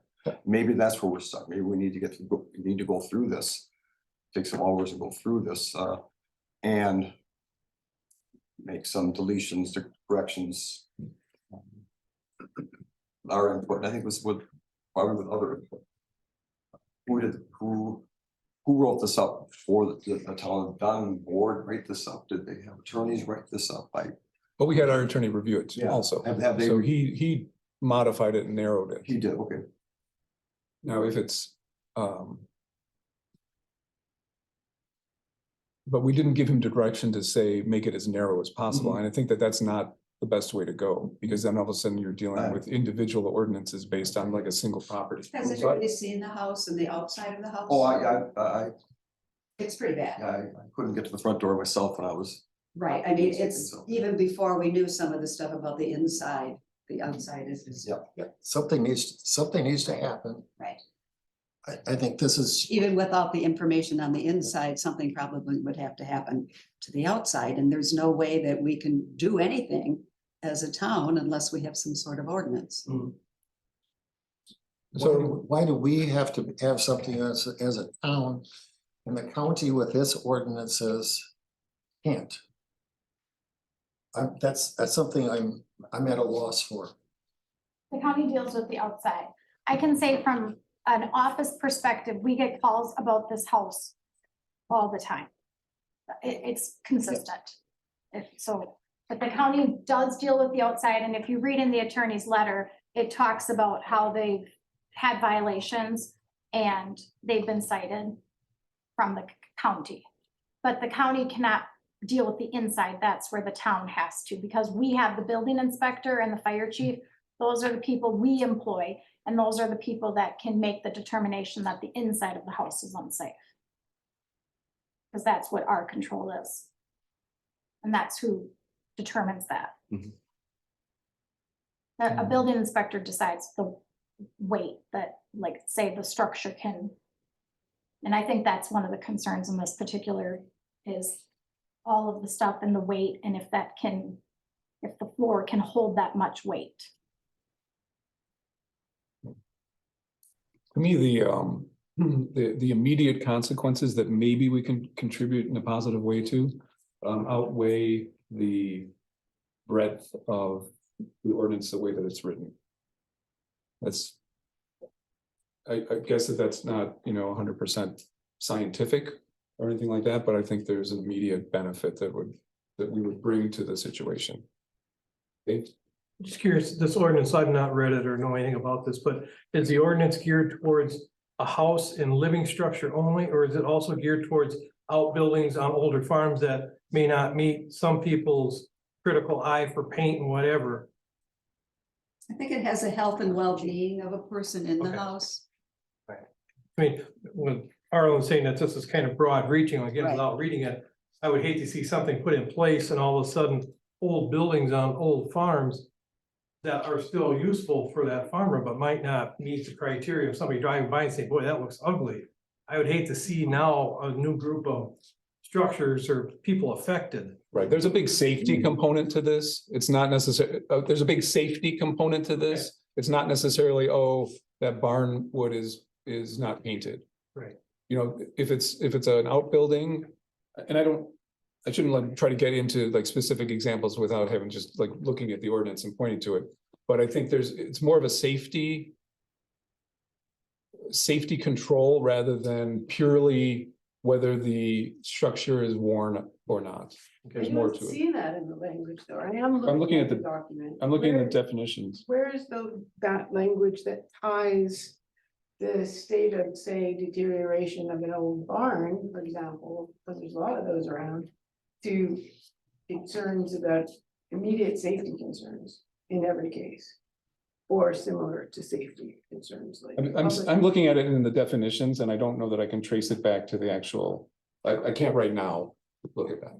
I'm not seeing anything that really specifically ties it to safety. I'm seeing something that's broad, and I share your concerns because I think, we're not Bergamot. We shouldn't have to have, no trailers in front of the house and, can't park on the street. And that's kind of what I feel like this is. And I'm just not reassured by the thought that it hasn't been exercised that way in the town of Dunn. Fact is, this is a legal document that could justify that kind of behavior in the future. And none of us want that. I think at the very least, there should be a public hearing because this is a very public affecting document. And all I'm asking is that the language be very explicit in tying any actions taken by the town to concerns about safety and public welfare. That's it, really not just public haste. Well, Mark. Why'd you call a Department of County and State and Social Services, County Health Department, they could remove that person, They asked us for this ordinance. pardon? They asked us for this ordinance. The Health and Safety Services asked us for this ordinance. They're the ones who requested we pass this. They're involved in it and they would like this as part of their case to remove the individual. So they because want this can't- ordinance as a background to step back on. They want the fire chief or the building inspector to go in there and declare it as part of their case.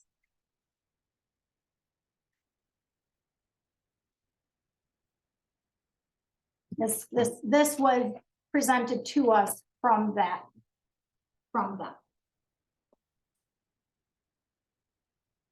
So I'm open to postponing this to next month with the idea that we look at the document to see if it's, if you give examples as to where you think it's broad, then maybe we can have another draft. Yeah, I would suggest that you mock it up however you want it to be mocked up. And then you present that to the attorney and we can hold a public hearing at the next board meeting. Yeah. Arlen and Steve, do you want to take that? I can give it a shot. Work with Jess if you wanted to. Yeah. How long does Larry need to, I'll definitely work with somebody on that. Yeah, More than happy to. Yeah. There's how long does it take Larry to review something? They're going on vacation. As soon as you can get it to us, so, right, Okay, yeah, as soon as you can get it to us, that's great. okay. June 13th is the next board meeting, Yes. so. I'd say at least 2 weeks before that, we'd want to know if we're gonna be ready to talk about it at a public hearing. And Jess, would you want to participate in this? Yeah, I happen to be a developmental editor for law school books and I've done fire and torts case books, so I'm pretty familiar with this kind of language and this kind of document. Perfect. All right, So I'd be happy to help. so the three of you? Okay. Sure, yep. All right. Let's, without objection, let's take a recess for 10 minutes.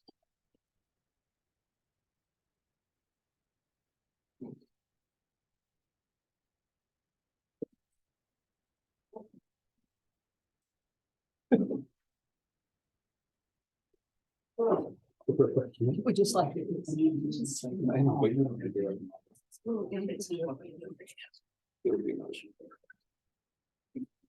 No, there's some things. Well, yeah, this idea. Which you brought up, the idea of insurance is, I've got to be careful of that. Over 5 any attracting instruments. That may be detrimental to the health. I understand that, but I don't want, I think, I thought one time we talked about. I'm sorry. But there's, I'm talking, there's a different, so there's, yes.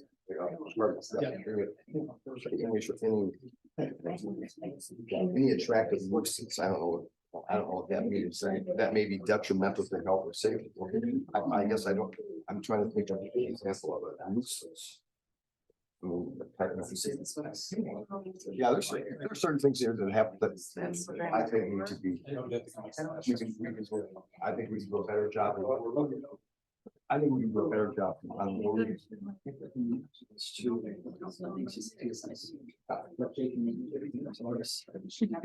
we need. Come up with a document that's good for not just this house. Yeah, but it's gonna cover, I can tell you, for 4 houses, I'm wondering why it's still there myself. For example, fire department, they can't get. I know exactly the property. That, right. Great guy, nice guy, but yes, I never. Yes. Because we're more aware.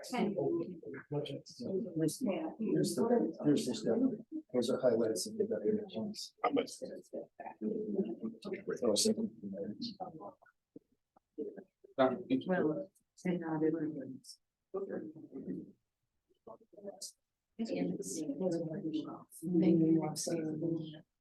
Yeah. We have. Yeah. Next we say to a plus.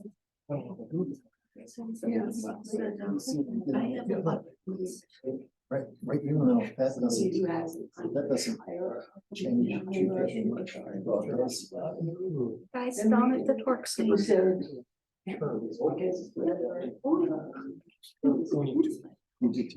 careful of the words. And then here, okay.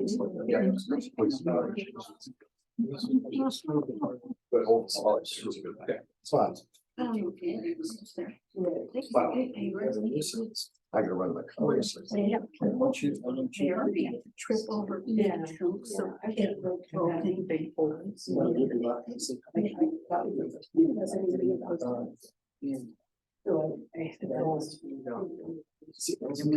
It talks about. the way it is here. That's what's been allowed. It's. I don't think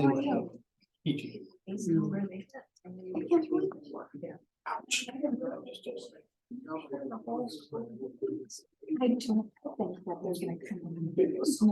No, this is not, no, and he didn't ask for it. These people trying to. Yeah, it's like that. No, I think that's.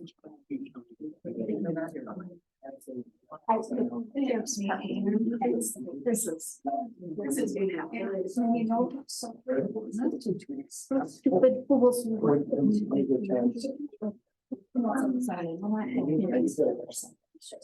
Yeah.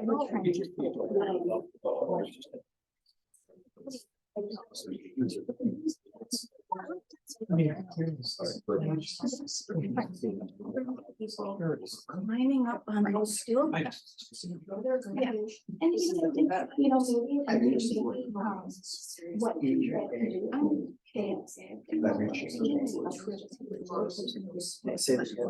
Have you guys ever?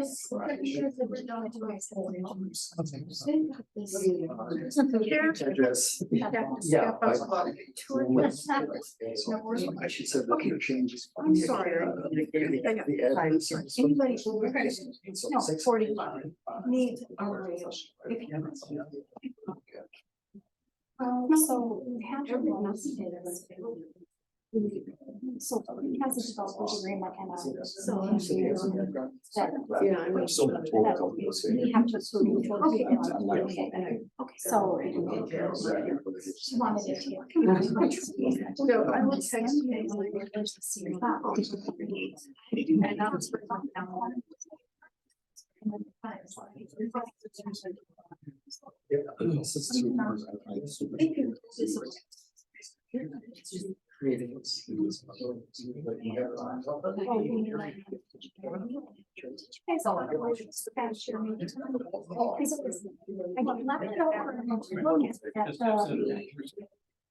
But I'll do it. You can see what I'm doing. and say if it's- The rest of us here.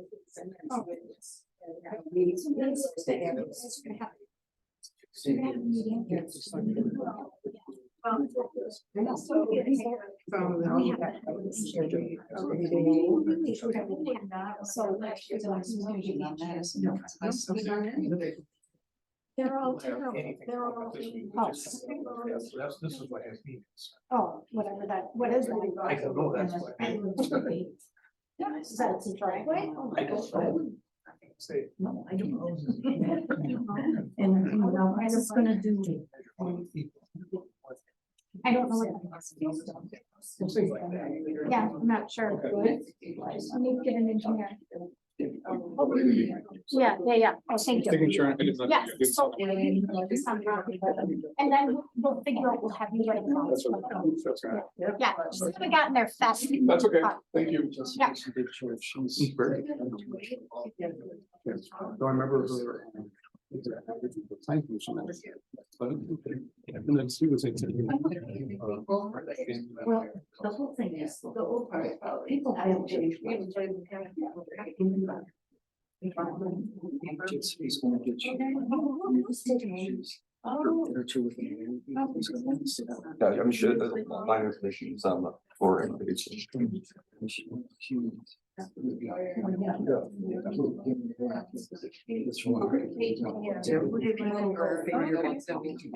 Dave want to be involved?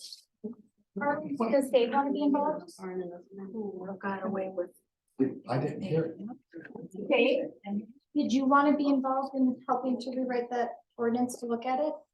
I'd like to look at it. Dave, Dave? yeah. And I can get you his email if you don't have it. Okay, we should start passing phone numbers and emails, address either out. So the four of you, right? Yeah. Okay.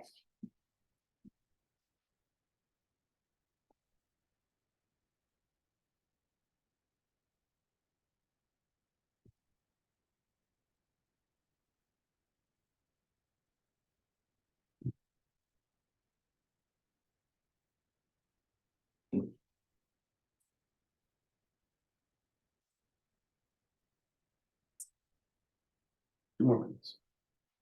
He's in writer's cramp. No kidding.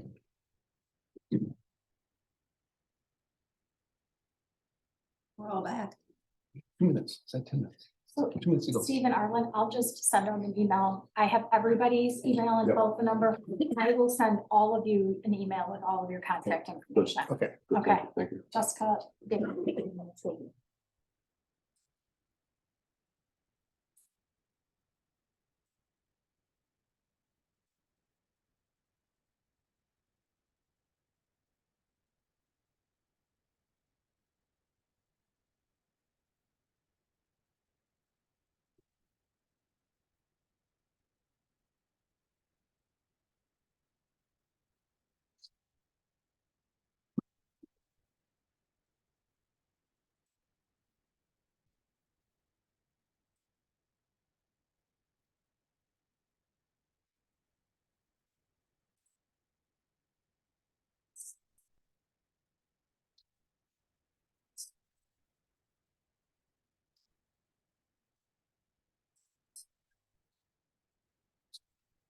Almost done.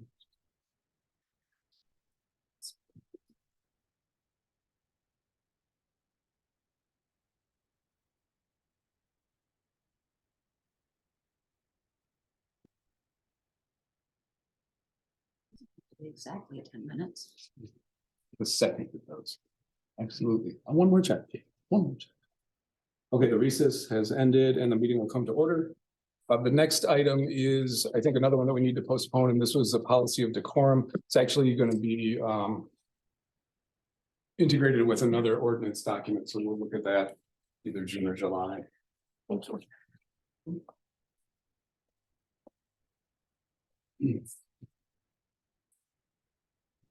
And item 15 then is discussion about the loan application for the road work. And Jennifer, you probably have something about that.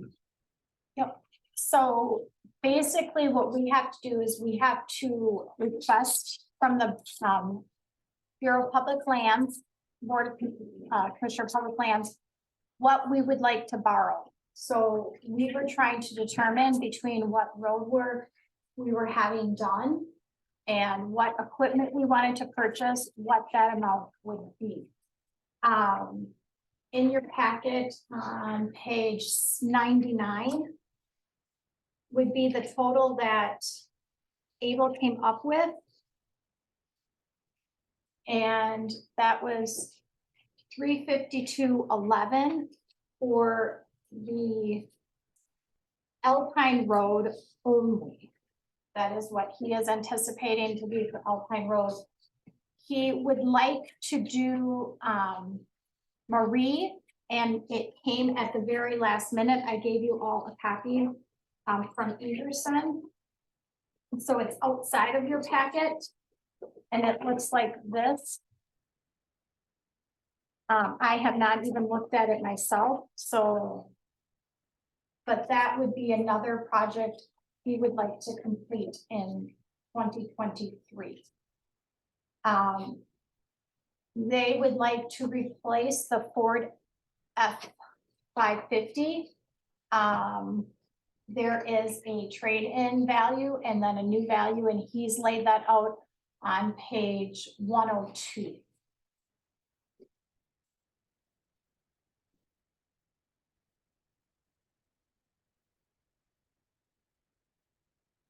And he is saying that a new one is 130,000, a trade-in value would be about 45,000. He thinks they can sell it on surplus for maybe a little bit more, but that would be, and that would give us to the 85,000, which would be the total included in that, which would be a total expenditure without Marie Road of 437. I got lost. So do you have this? I have that. Okay. And I'm And then on 102, we're trying to see where that coordinates with. 102 is separate from the Everson quote. So 102 is the 102 is the equipment. vehicle. It's what? The equipment, Right. yeah. So does that's related to the loan as well? Right, so normally we take out, whenever we borrow money for Right. road work, we usually loop in the equipment. So, I mean, that's how they've done it in the past. Question, did we get the adjustment from Payne and Dolan for narrowing? The, Able. Yeah, Able told me that they already accounted for that when they did the bidding. This is what Able told me, and he said he talked to them and they already accounted for it. So if there's over or under, it would be at the end of the project. But that there's no credit for any kind of change order or anything like that. Because there are parts of the road that they already were measuring at 20 because they couldn't do 22 anyways. So that's what he told me.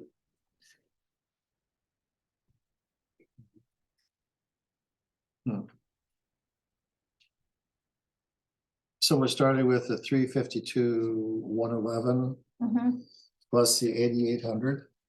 If that's what, yeah, I was a little confused by what was on the backside of that quote, which was Marie Road and Hillcrest, which was, there was a couple higher numbers here for storm and sewer, so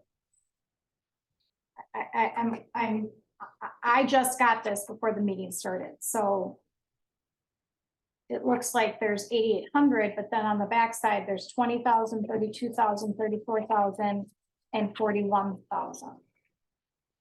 Which looks like that might be. They have to put, I think, I should not be the one talking about this, but I believe they're putting in some kind of culvert of some. And so I think the second page is part of that cost. So it would be 8,800 plus. I feel like there's too much uncertainty in this. Yes, Um, yeah, And we should probably, it's the night for postponing things, but we should probably postpone this and get clarification either from Everson or Able or all of the above. And the other question I had, and I think I'm wrong, but was Madsen Circle gonna be looped into this? Or is I that think you part? guys decided you were going to do that next year, but. Next year. Yeah. Madsen Circle is last year? But the wedging is when you do, needing to do wedging on the, on Netherwood. Okay. And I he don't didn't see- and I give- don't see he that didn't- here. He didn't give me that information. So I can only give you the information that is provided. What I would say, because we're gonna, if the road work is going to start at the beginning of June, we really need to get working on the loan, because it takes a while to get this loan, because we have to pass a resolution. So what I would suggest is maybe Arden working with Able on all the road work that needs to get done and complete. And we talk about it because you'll probably have a meeting between now and the June 13th meeting. Right. And I would suggest that we add this to one of the agendas to get that loan paperwork. What's the ideal timing for you? Like already happened, like we're already, I would like to Slower than submit this normal. because this has to go to them, and their boards are like ours. They only meet a certain, they don't Okay. meet every week. So we also kind of have to work on their schedule because they have to approve the loan. okay. I do think when we were talking about, it was prompted by the tree work, like the $4,000, $5,000 tree work, and we were only talking about Alpine at that point. So I think that's what happened here, is it Madsen Circle and Netherwood didn't get looped into it. Yeah, and I So- don't think they're going to get done this year except for the wedging possibly. Okay, so I don't know what that runs. But if that needs to be put into the loan request too, we should get that information documented somewhere. Yeah, Okay. All right, so postpone that one until next month or earlier. Or can you give us a time? well, when we get later in the agenda, I think you're gonna pick some dates for talking about interviewing new board supervisors. So maybe on one of those agendas, you guys could quick Yep. plug it in there. Definitely. Okay. Nope, here we are at that agenda item. For dates. And filling the vacancy. So yeah.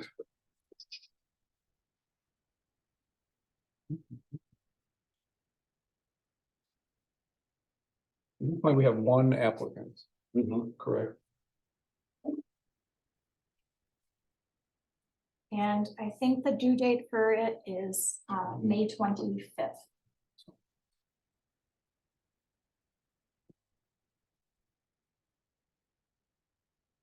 Is that on here?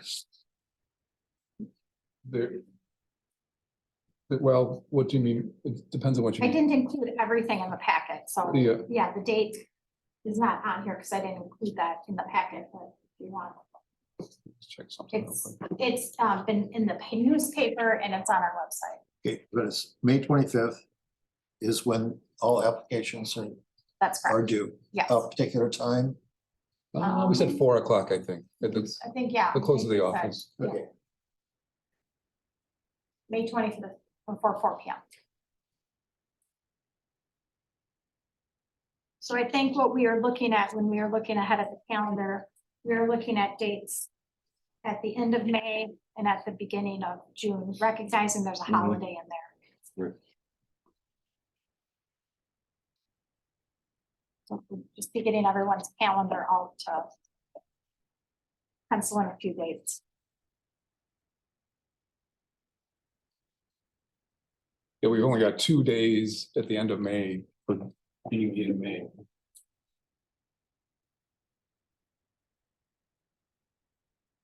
Does the 31st work for anyone? May 31st? Talking in the evening Uh, or afternoon or what? to me, it doesn't matter. It looks like that's pretty open. So I'm flexible on that. That's good. Good point. Afternoon or evening would work. With me, it would. This afternoon, evening, no. Afternoon, okay. Steve, you said that's it. Okay, Afternoon, Dave? Afternoon is Early as good. possible. Did you say earlier? I said early as possible, so that means afternoon, that's fine. Okay. I'm just throwing time out there for Good. whatever, but 1 o'clock. Perfect. Okay, good.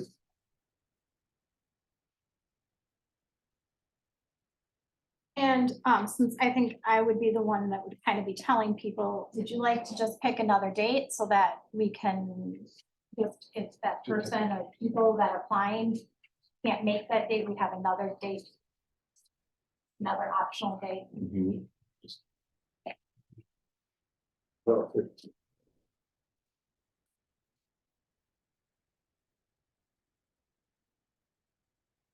Well, we went back to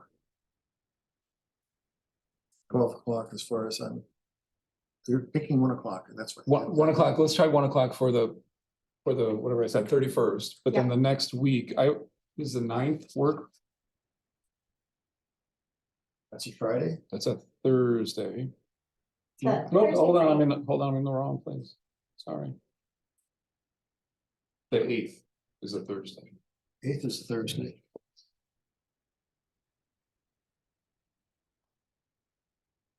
Same time, does 1 o'clock work?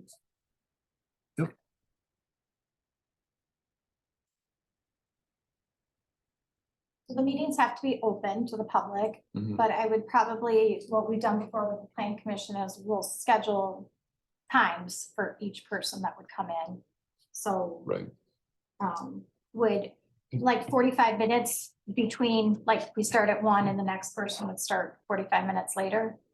I think that's fine. Would that give enough time? You've been through it recently. Yep, Yeah, no, okay, Oh, with the plan commission, remember the plan commission? Yeah. Interviews, it took it was way faster than expected, okay, but I think 45 is a good amount of time.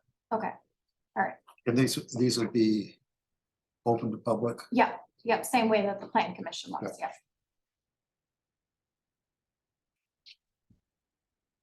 I saw today and, you know, maybe there would be some discussion between now and then of how the village was handling their appointments, and it sounded more like they sent out questions ahead of time, because it sounded like the policy procedure they were doing. I think, And then they were making a statement, they would come in and make a statement. So I'm not Right. sure that they actually asked them questions. They rather sent that out. I think they sent something out, and we could do the same, but I think the only, restriction, if you will, is that we have to ask everyone the same question. Yeah. Or Yeah. questions. Yeah. That's about it. Yeah. So I think we'll get a lot of information in the application. You know, Yeah. it's a pretty broad application. And once somebody is here to answer questions, I think the questions that we ask would be pretty broad. You know, we can't get into specific detail. But other than that, I don't know, I don't have a feeling for whether it's better to ship out the questions ahead of time or not. I kind of feel like not. I was just saying what the village was doing, so, Yeah. yeah. Any discussion on, Just if you could get their questions to me so I can have them all and present them ahead of time. So if everyone could get me their questions and then I'll put them together in a sheet. And We then- would use if you're thinking questions, plan commission questions, Oh. maybe. And I could send the Not plan applicable. commission ones out and then you guys can, that's a good idea. I'll send out the Good plan idea. commission and then you guys can We respond. can modify or do whatever we need. Okay, great. Anything else on that item? I don't think we really have a motion or a vote necessary. Mark O'Brien has been hanging in there. Presentation of the 2022 Brooklyn Annual Report. If you will. Jennifer has the report. You all have a copy of it? Okay, I do not, but It'll be up here. I guess a summary, we have a new medical director, which is doing very well. We're very pleased. He is working with both fire and EMS. He's down there training. He's come up with some new ideas, some new things to try. And thank you. We are very, very glad to have him. And the old medical director just lost interest, I guess. And the new one is, we all voted and discussed it, and we chose a doctor from the UW Trauma Center unit. So he is an excellent person and very enlightened to have him. And we are updated now to a higher level where we can give IVs. The next level on the EMS. And we were granted that, I think about 3:30 in the afternoon, and 11 o'clock that night, we were required to use an IV and saved a life. Yep. So very glad on that. Everything is running smoothly. The fire chief, EMS director, we have everything together now. It's not separate. It's Brooklyn Fire and EMS. The bookwork has all been changed over. We have saved a large amount of money on the accounting part of it and went from, I think, 16 or 17 officers down to 11. And it's going very smoothly. We thought it might be a little rough to start changing some of the attitudes, but it did not. It went very well. And so we are now Brooklyn and Fire EMS as one unit. There's no separation.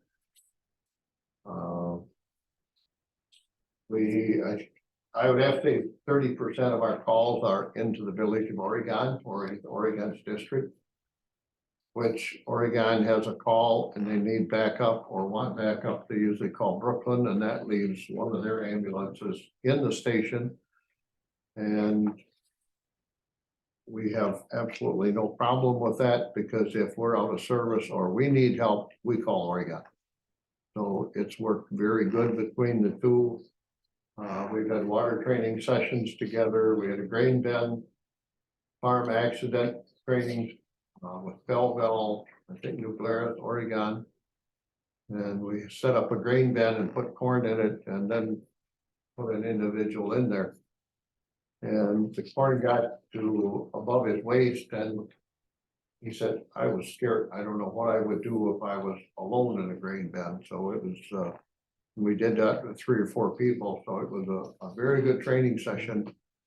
And then we put a dummy in a corn picker and cut that apart. And learning how to rescue people in farm accidents is one of our big pushes now.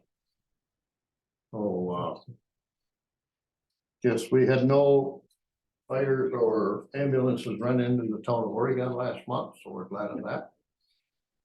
And I would like to continue on in my position as president of the district board and the rep from the town of Oregon.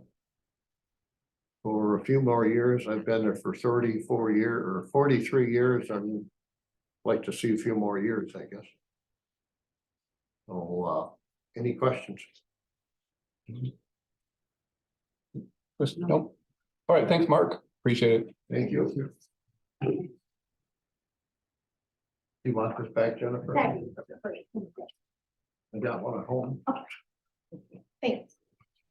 The next item is the emergency management report. I'll take that one. We're Would you still, wanna do Oregon? oh, do we have Oregon on this? Yeah, Oregon. Oh, we did. Okay, sorry. Sorry, Oregon The Fire. minutes in here are from March 2nd. We don't have anything. Right. But we'll get it better.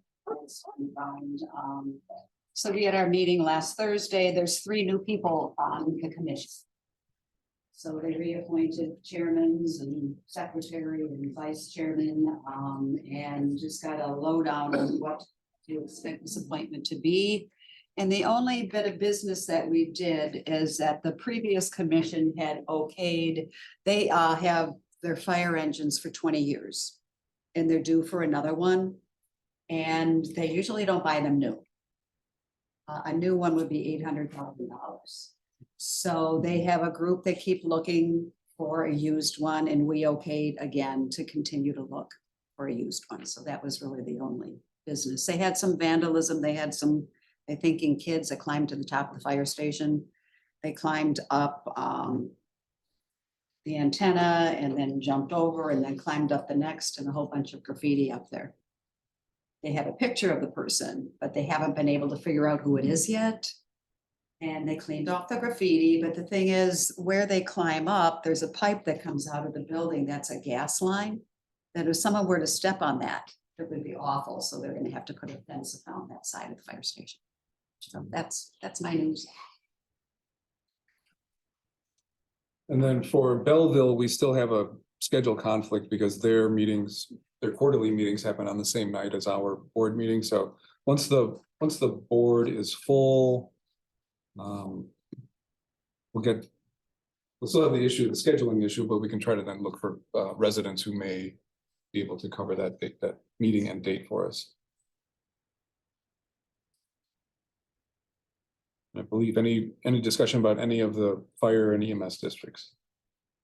All right, next item is emergency management report. We're working on the radio replacement project still. We've got a detailed quote from the Gen Com people. I'm also in discussions with Chad at Danecom, and then reaching out to some Madison radio shop and to a company called, what's their name? Not Danecom. Anyway, a third, Yeah. Baycom. Yeah. Like, pick some different names, everybody. Jeez.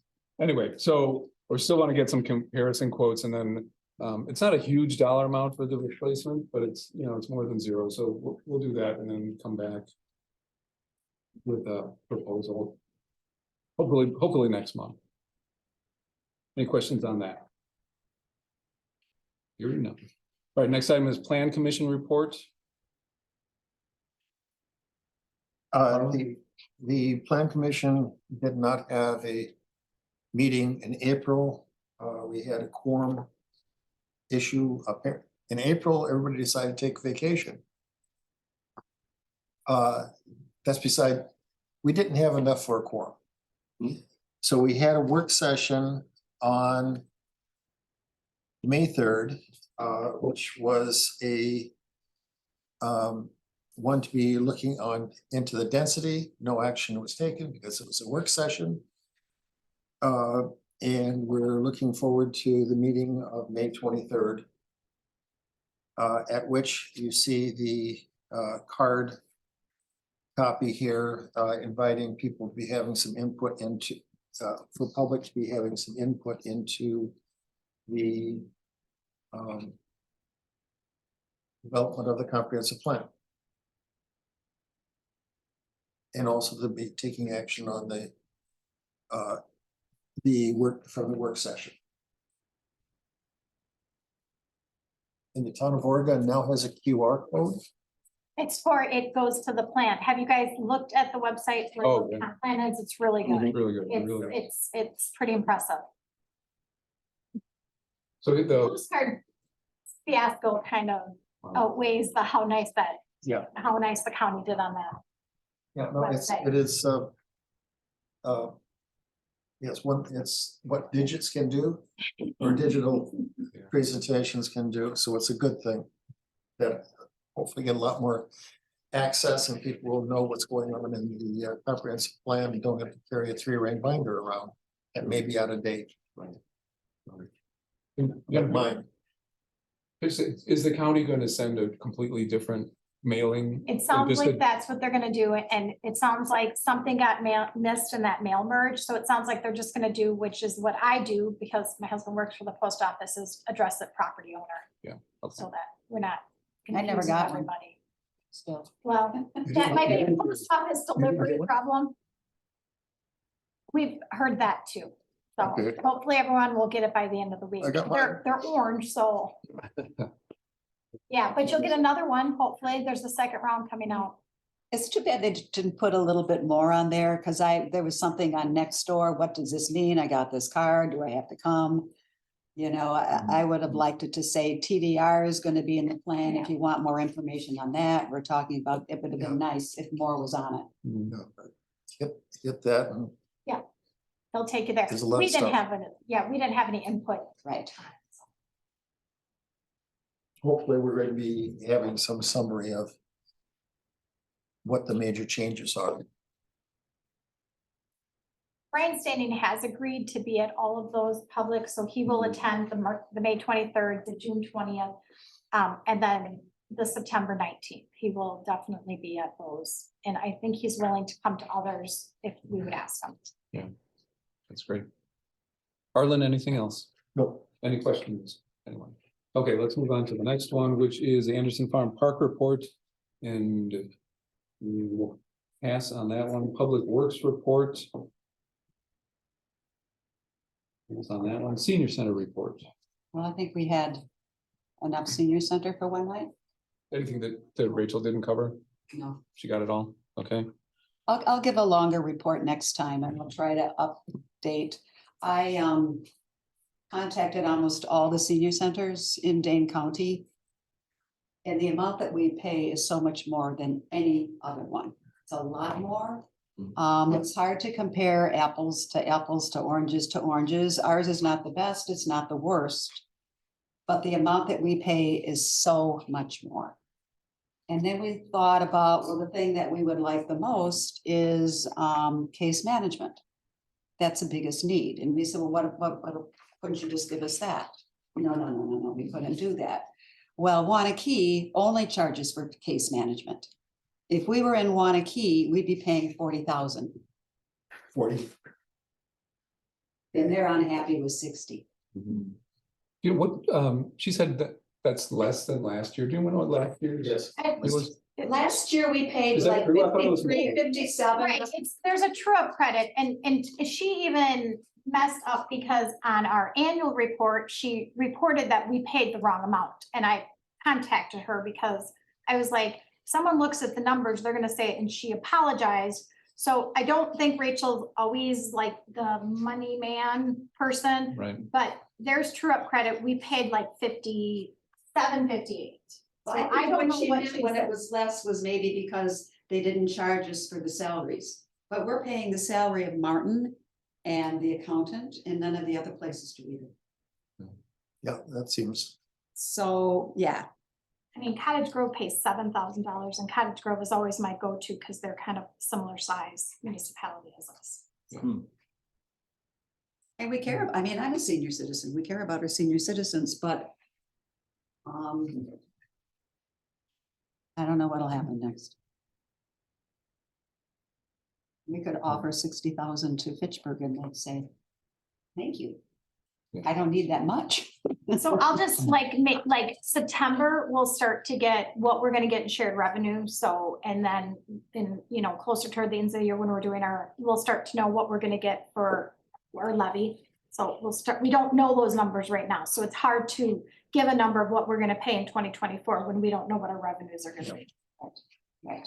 Does the village need sort of a decision date from us? We told them 60,000 is it, and we No. have no more money. No, I mean the date, like as far as timing. No, do they need to know for creating their contract, whatever, or We're finalizing not their? doing a contract. No, I know, that's what I'm saying. But do they need to know for sure from us? Do we need to vote on something by a certain date?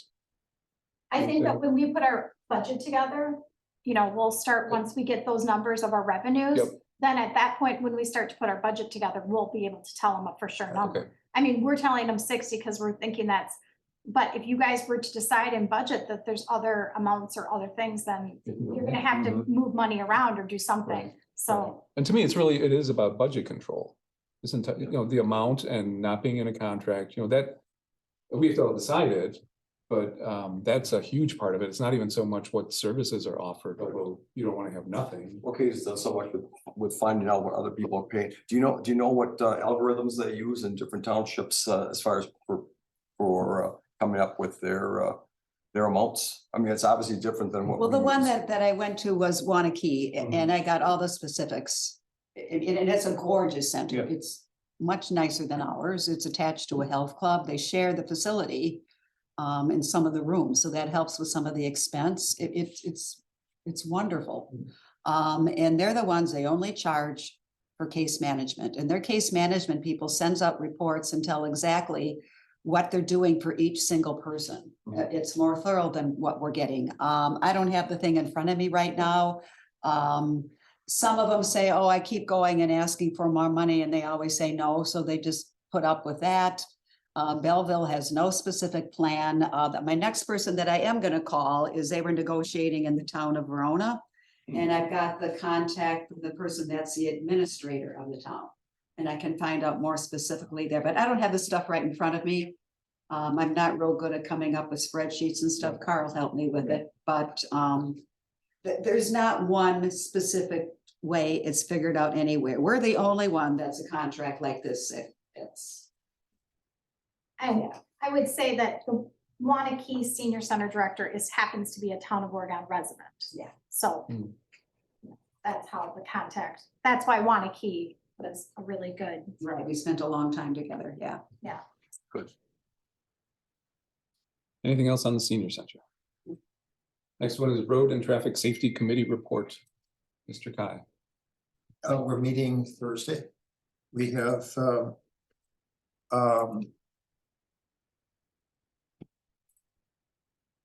we were looking at the priorities of the next road work. I'm also trying to catch up on the 2 sets of minutes. I'm a very poor secretary, but we'll stumble through that. And we have also identified the sort of the dangerous intersections and starting to lay outlines for how to be addressing those. So there's, and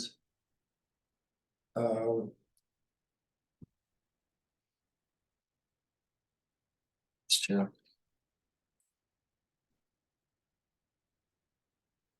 Oh, we have one of the members is a little more tuned into the grants, and they may be helping us writing grants. I have attended some of the Zoom meetings the DOT had. It is an alphabet soup of very confusing alphabet soup of trying to apply for grants. Which one do we really have a shot at? And that's where I'm getting some feedback from the members who are actively involved in this. And it turns out that they can be helping to write some of the grants, whether we can get them or not, or we have to keep taking shots at them and maybe get them after 1, 2, 3 years of trying. But I think we're getting positioned to where we are going to have a shot. But it is, Jennifer, like you have something that you get a bulletin that says, hey, town of Oregon, this is just wonderful for you. It doesn't come that way, does it? it comes in, like Steve just got one the other day that, so these grants just sort of kind of pop in my email and then I just forward them on to you guys. So it's not a great system, is there? No, it's not, and it's so it's something that I'm hoping with, Abel and the knowledgeable members on the Traffic and Safety Committee that we can have a better shot at some of these grants. So, and I think there's something coming up May 25th. But I don't know what it is. So, You mean like a grant deadline or a? yeah, granted, it could, opening? but there's also some that are next fall. There's also some, I mean, it's all over the map, and like I say, it is not fun to try and sort this out, especially since some are quite large, meant for larger municipalities, and you've got to wade through all of that. But it doesn't apply to us. So we got to find the ones that apply to us, concentrate on that, and I want to be using the resources of the people that we've got on that committee to do that. And I wanted to bring up something that came up today when we're talking about the Jerry Jensen property. Yes. Larry Beckler said we will need to hire an engineering firm to oversee. I will forward everyone the email. It came tonight as we're all sitting here. So that would be something else that we will want to decide at maybe a meeting coming up. We've used MSA in the past, but that doesn't mean we have to use them again in the future, but we would need to engage a firm. It says they would need to, as they're installed, the technical strength and materials. I did ask if we could use members on our committee, and it seems like that's not an option we would have to hire. And he said, I said, could we use Dane County? And he said, he doesn't think that they would, that's in the Dane County planners realm. So I'll forward that to you, and if it's something you can talk about, maybe at your meeting on Thursday. If you could. Yeah. And maybe they have some ideas of who we could engage. Okay. Or something like that.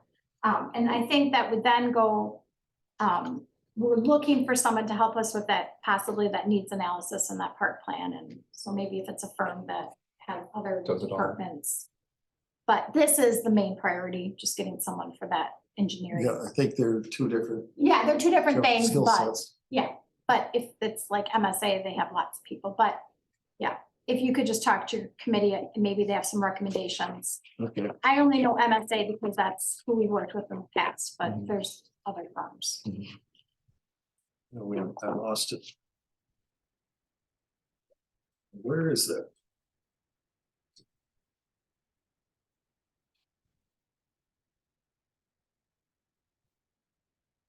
Oh, we have the.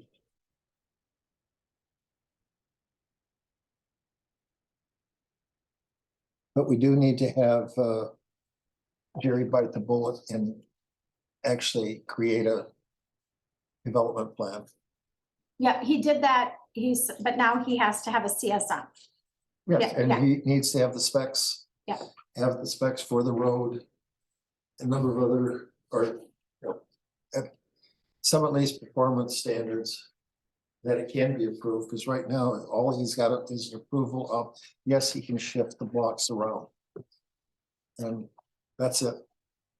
And I am not, because this is somewhat new, because we haven't had this kind of it, but the scope of it, but I believe Jerry would cover some of these costs that we would be incurring, that we would be charging these costs back to him. Okay, so we should be having some. Okay. So, we might want to discuss that with Jerry, that he would be paying the engineering fees and things like that. Okay. Arlen, your committee will take care of that?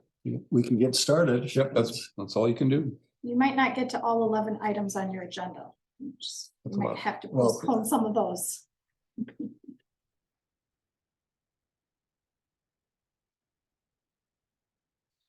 There's a road right of way permitting.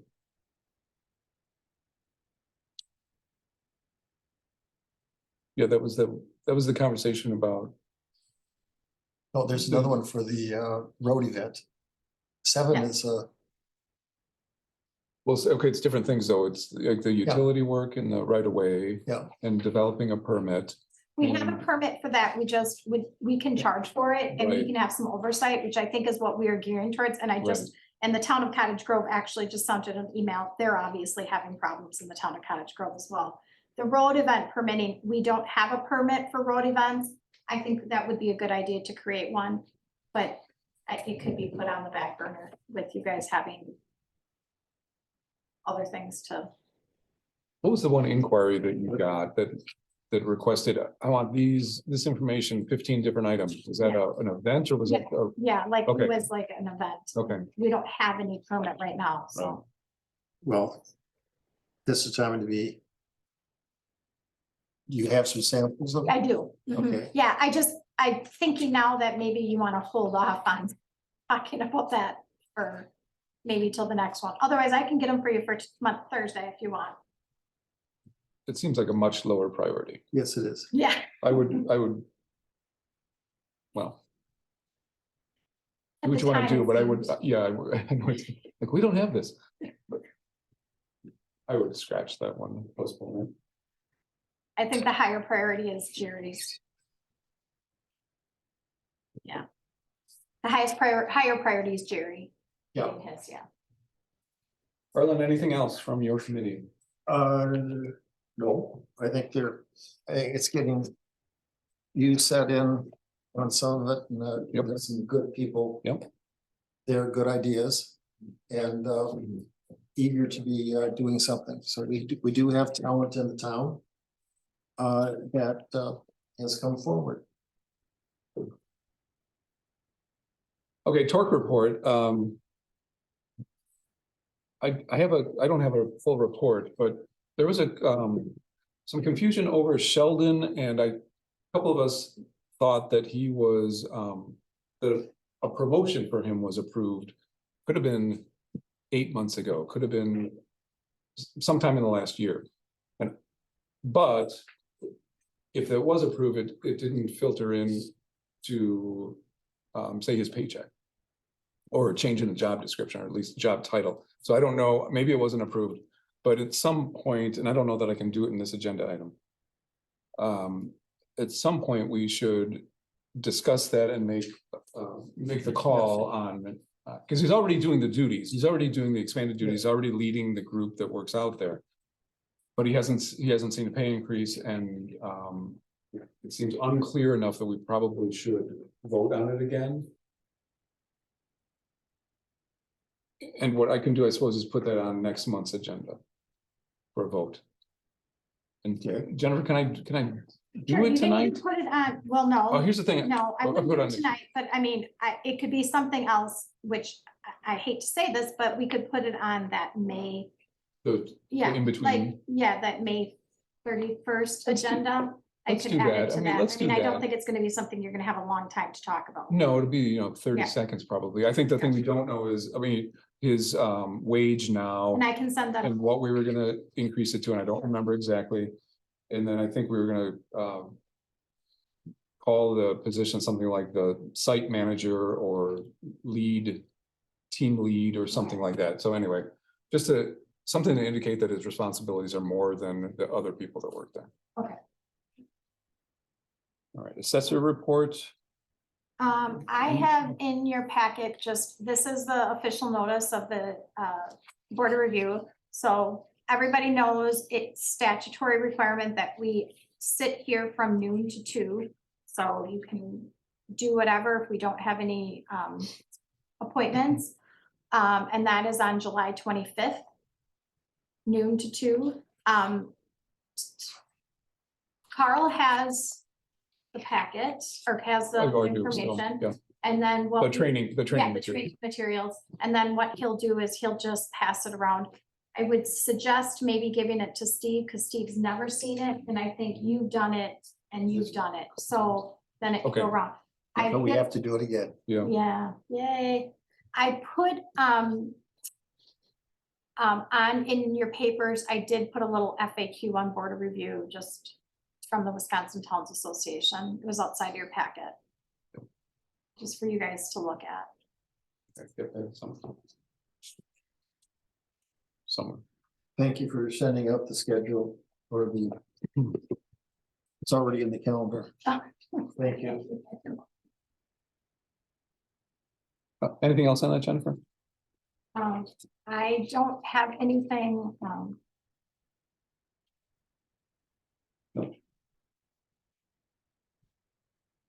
Building inspection report is the next item, and it's in the packet. Just informational. there was 6 for people.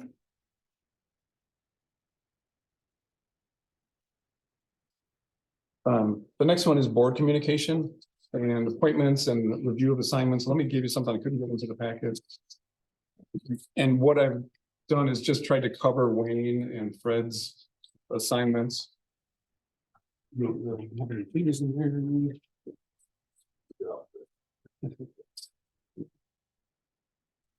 I think I gave you. I think we all 20 of them. And there was not printing, but. So what I've got here and what I'm recommending is that Kate has already started with the Oregon Fire and EMS. Steve, Brooklyn Fire and EMS, the Park Committee, the Fence Viewer, my favorite, and the Board of Review.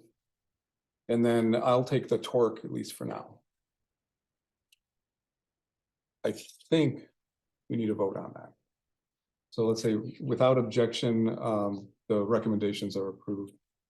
One question, would you like to put Arlen Kai on Plan Commission? Yeah, I'm looking. Well, I didn't, he's already is. Right, so we're gonna continue. him So to be on this is a that. continuation of anything that isn't changed here is a continuation. It's a continuation. So what I'm expecting is in a month or so, I'll have a list of any other changes. I see. Plus some new committees.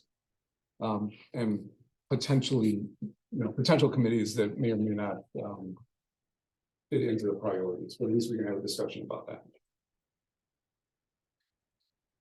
So, did you have something to add? Did you? No. I just. Making sure that we're continuing on. and Okay. we'll have to. No, sign true. up. No, true. Okay. All right, so that was approved. Did we make a motion? I'm sorry. I did Or- unanimous consent, consent. okay. Yeah. Yes. Extra credit for you. And And who then- was all on the Emergency Management Committee again? I couldn't remember. It was Well, you, Kate, Um, Rowe. Was there anybody else on him, I that? think was, Tim, yeah, sure. and then, was that it, 4? 1, 2, 3, 4. No, it's fine, it's been a little while. So Jennifer, I did not update this Oh, yeah. okay. entire list. Yeah. This is just, I wanted to just get the committees, that I knew and I couldn't remember. So I think everything's good except for the fact that I'll replace Kate on Park. But then everything else on the committee portion, not the board assignment portion. right. The one thing we'll want to talk about too is for Brooklyn Fire and EMS. Right now, Mark O'Brien is chairing the meetings. And we've got, I think, Oregon, the district requires that the representative from the town be an elected official. I don't know about Belleville, and I guess I assume Brooklyn doesn't have the requirement either. Some point in the future, we'll need to decide whether we need to go that route, whether we should go that route, or whether coverage of the Been the meeting. chairman, because they change I'm it, not sure. Oregon, they change it every 2 years. I'm not sure. Not sure. Yeah, I don't know. I can ask Linda. And we'll also need to sort of figure out what to do about Belleville, because a board member will never get there because of their schedule, because of Belleville's schedule. They're always the same night as our board meeting. It's only quarterly, but it's still, it's an information vacuum at this point. I can So try and find the residents that live in the Belleville Fire District and give a list of maybe potential Yeah. town residents that Yeah. live in the Belleville There Fire aren't that many. District. Right. There are only And 60 maybe- people. Maybe somebody in that group would, Yeah. okay. 70 homes. 60 people. Yeah, or 65 maybe. It's like 2% of their district. And even Brooklyn is only 10% of the town residents in Brooklyn are only 10%. And I'm not sure Oregon's a bigger chunk, obviously, but. Okay. one other thing, I just want to talk briefly about agenda and packet creation. And what we would like to do is, I think I emailed everybody this about, it was on top of another email sort of related. But we need more lead time for Jennifer and Stephanie to put the packets together and get the agendas finalized. So what we were talking about is, like, for example, in this meeting, the deadline would have been the 28th of April, which is 27th of April, I guess. About 2 weeks. 2 weekends, like immediately before the second of 2 weekends prior to the meeting.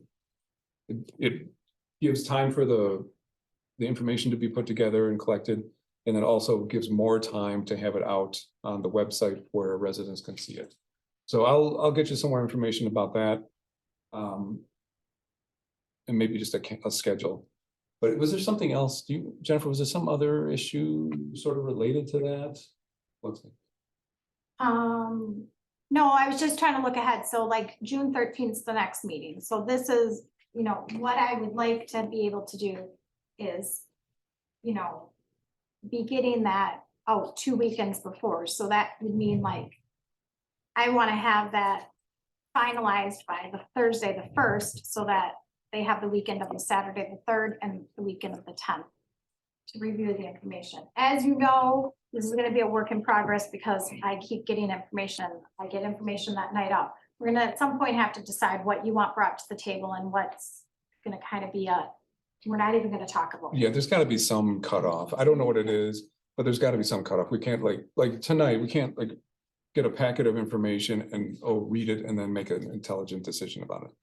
Yeah, So and a lot of we'll have people to are do something. looking at the packets now and they want the agendas. So, we're trying to also appease the public, the residents that Right. want that. Which is good, and it should be in advance. One other thing I just thought of, so I think I may have mentioned it in an email, but what I'd like to do is if you have a committee report or just some other report, a functional report, that we get an outline of your previous meeting into the packet. Into the packet onto agenda. So for instead of just having, here's and talking and never capturing the information, this will capture the information in the packets of historical document. We can go back and see what's going on. Yep. I think that's it. Harlan has a question. Yep. Okay. I like your moving on having consent items on the agenda. Ways that that is often organized is to be having a list of the ones ahead of time that these are candidates for being a consent. Right. And you just lump all of those all in one motion. And if somebody has a particular thing they need to pull out for discussion, that can be part of the motion that I want to talk about 6. Right. But if you have 1, 13, 42, and that and say, these are the consent, we look at them and make a motion to accept the consent. Agenda and move it on. Yep, we're gonna go that way. We're gonna do that. Now, we won't have a ton. I think we have maybe 3 or 4 items that could easily be like That's that. fine. The There may be basics. more. Yeah, there could be. There definitely could be. But right now, and we would have done it, I think, except Well, this is kind of a you probably scrambly do. meeting, Yeah. a little scrambly meeting, but or at least a prep for it. Yeah. So, but that's a great idea, and we want to do that too. Anything to make it easier. And there's even some, even if it's a motion that is its own standalone motion, there are ways to streamline that a little bit too, just like with a hand gesture instead of a. Well, if you just have the listing of, 5, 6 items. And this is the nomination for the consent agenda. Right. All in favor? Yeah. And if there's an objection, to pull one out for discussion. Yeah. It can be during that, before that vote. Yeah. Or during the discussion piece. Right. It's usually the consent. I've sat through more very long Madison Plan Committee meetings. Sure. Where you sit and wait to hearing and nobody cares and you're out of there, but you had to sit there 2 hours. Right. Right. This is a good way to get the good people out of here. If they have an item that they're wanting to hear. Right. Right. Yeah, I think it's a great idea. Anything else before I move on to the next one? Which is the future agenda items. This is, okay, a couple things, just a couple small things. We've had these on for a while. Vision statement, and what I'm looking at is, I was talking about new committees before, and I think there should be a vision plan committee. I don't know how that will necessarily mesh with the plan commission. To me, it feels like a separate thing, but influenced in both directions. Roles and responsibilities, I've got some documentation. I just, really it's informational. I wanted to distribute it to the rest of the board. And then ARPA funds was more of yours, Jennifer, just that I think they exist still. And we've got, what was it? There's a deadline for using them, isn't it? But it's about It's like 3 or a 4 few years. It's, yeah, So it's it's a out few already. years. Okay, so there's no huge rush, but I know something like the radio replacement, I think would be a decent candidate for using ARPA fund. It's a long-term purchase. Anyone else have future agenda items to consider in the future? No, not now. Okay, moving on. Clerk's report and loan updates. Okay, so, I had a meeting with Computer Magic. And as you all know, we are, with the exception of Steve, everyone else needs to get a call from Computer Magic as we are going to be going to the .gov email address. So everyone's gonna have to get logged on and they're going to contact, Computer Magic's gonna contact you individually and walk you through it at the time that you do. And I think Arlen, might be the only one I don't have a date that you would like Computer Magic to call you. So just let me know what date and time they can call When do they start? you. They'd like to do it before the end of next week. Well, right now, Tuesdays and Thursdays, I'm trying to stay planted at home. to Tuesdays and get some- Thursdays. So would Pardon? this Thursday work This for you? Thursday? Yeah, No, okay. I've got a road committee meeting and then I'm supposed to boogie out to Barneville. Okay, next Tuesday or next Thursday? That's just. Okay, Just, or you can email You me. can check after. Yeah. We're pushing 3 hours. we are.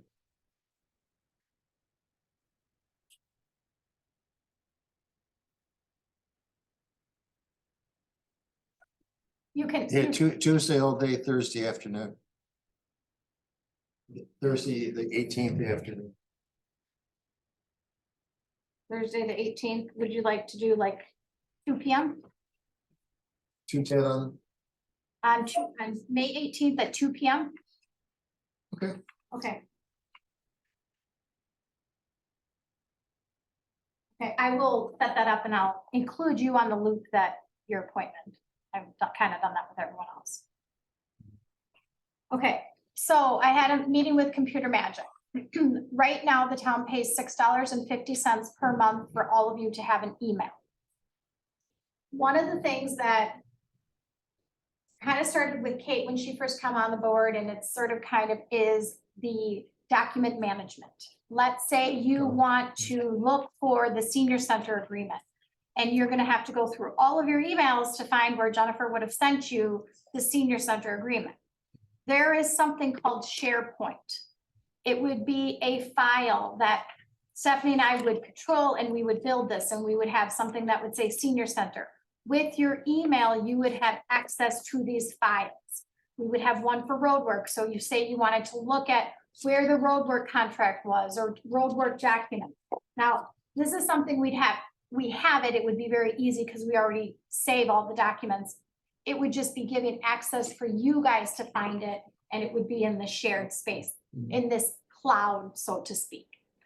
For us to do that, the cost would go from $6.50 to $12.50 more per month, or $6 more per month Per user. per user, but then you'd have access to Word and Excel.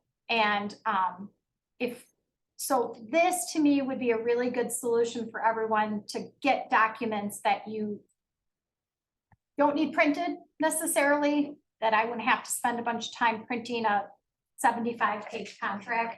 And when you log into your email, you can go look at it. So I'm just looking to see if that's something you guys are interested in doing. And then we could start on that. looking at the stack of paper that I'm collecting at home. I would rather have that in the recycle bag. and be able to have a digital access that can be found instead of thumbing through something. Right. It should be here. Mhm. You know, that would be wonderful if you've got the technology to do that. Yeah, so that's what if you guys are good with that, then we would do it. So what I would probably do is I would schedule a time where everyone would come with your phones, your laptops, your tablets, everything, and Computer Magic would come in and they would show you how to access it and all of that, if that is something we would like to do. I think it would be just a really great, then you don't have to go back to all these emails or paper and it would save us a ton of money from copying stuff that, I put out in the bin and tell you to stop by and pick it up. Okay, so if this is $6 a month more per user. Yeah. How many users do we have? So it would be the 5 board members. And yourself? No, I already have it. Oh, okay. So we already have it. Stephanie and I already have it. We're already on it. Abel has it out in the shop. So it would just be the 6 of you, or 5 of you, excuse me, I'm sorry, 5 of you. That have must be getting 6. sound like $350 to $400 more a year. Yeah. That's Are we worth it? And I mean, and I think the cost of all the paper that I print and all of the ink and everything. Oh, sure. that's So, thank you. so whatever you, and I, Thank you, Dave. We'll be in touch. Lori wins Survivor Town Board. Survival of the fittest. Oh my gosh. We're great. Oh, what I was gonna ask is, so whatever budget line you're taking your fees out of, you're just gonna take it out of It would the be, rest? we have computer and, I mean, we might go over that budget line by doing this, but it would be probably insignificant, Right, couple $100. right. Um, So we don't need an It approval. all We don't, makes sense. I mean, it's. as long the as everyone sheer wants it. volume of paper and the waste, yeah, yes. there's a lot. Yeah, Does so, a 5th grader be on call Are you to spreading help it me out? We'll only. I'm really excited about it. I think it will be good. I mean, I think we'll learn as we grow, but we will just be saving things into this and then, agendas or, packets and things. And that's the other thing, sometimes like the packet tonight was too big for me to attach it, so I could only send the link to our website. right. But this would be, you could go back in and look at that packet whenever you wanted. It would be digital for you to. and then- But this is something, if there's a request from the public to be getting at these, they can. Yeah, I mean, everything's public record. We're a blue sky state, so everything would be public record unless for some reason it was like an attorney-client privilege thing that, isn't covered, but that's very far and few between. So all this, it's not gonna be like, this is not gonna be something where not everyone has access because we're not giving everyone, we're not paying $12.50 for every member of the public, but if somebody requested it, they could get it. We have that form now, so they could fill out that form and request. Unless there's a way to link to it off the website and have either a generic login, there's not a way, you have to go through the. No, we're not, you have to no, go through- that's not. Okay, Access to it will be like a step in the All right. right direction. We're talking, that's just baby steps all here. right, okay. Yeah. That's fine. Yeah. That sounds good, and you'll just take it from your budget. It would be in the computer budget, so it would be in the town's budget, the No, that's- computer, that's fine. the computer thing. If you guys are good with it, then I'll set up a date so that we can I think bring it. good. I'll let you know what some dates are they have Okay. available and see. And I don't think there's a motion or vote necessary. Okay, as long as you guys are okay, we'll start to move forward. And then I think what we'll have to kind of build it, so we'll want some input, like, hey, I would like this, and we'll put it out there. But the other thing you can do is like, if we want to collaborate on a document, like you guys want to collaborate on the ordinance, you could then have that option to do that where you could see someone else's edits as well, which is really helpful. Sounds good. Which is something that Jessica is already volunteered to do. Okay, perfect. She So- won't have access to the same because, but you, it will That be. has editing. Yeah. Capabilities. Well, it does make me think, of what about, like, say, Tim Yanacek? the planning He commission? has a town email address, So if he wants to be in that, bye, Lori. Bye. If he wants to be, if we want to give him access to documents like that, he would just have to be upgraded from that $6.50 to the $12. And you could do that for Tim as well. I guess we should ask Tim. You may not, you may or may not want it. yes. And so you're gonna have to pop new cards, new business cards. Business card. Oh, yeah, everyone's gonna need new business cards. Yeah, we haven't done that yet either. We got new name, everyone has a name tag though. What? Name tag? Oh, look at Yeah. that. Look at Do you that. have a name tag? All right, do you wanna, anything else on the SharePoint project? No, that was about it. We do have a firewall. And so at the end of the year, there's gonna be a pretty big expense, I wanna say. I apologize because he did not get me what he was working off of. It's about a $2,500 cost for a firewall that we use here, and it's coming due at the end of the year. We talked a little bit about new computers, and 2024 would be about the time we would be ready to upgrade our computers. About $900 a piece. 2024 happens to be our presidential election year, so we may postpone that to 2025, just depending on, I'll talk a little bit more about them and see how it works, but Right. we just, we'd like to not do a whole lot in the year that we're doing for pretty heavy elections. Right. So, Okay. and then the loan report update? in there, yep. So since this is a really late meeting, but I just would kind of like to say to Steve, talk to Steve a little bit about our loans. What we would like to do is we are going to try to take out the new loan after September 1st, because then the payment wouldn't become due until 2025. It's the way that the Bureau of Public Lands, you make one payment a year, and if you take it out after September. So what it would be meant to do is to replace the very last one, the Commissioner of Public Lands, the $325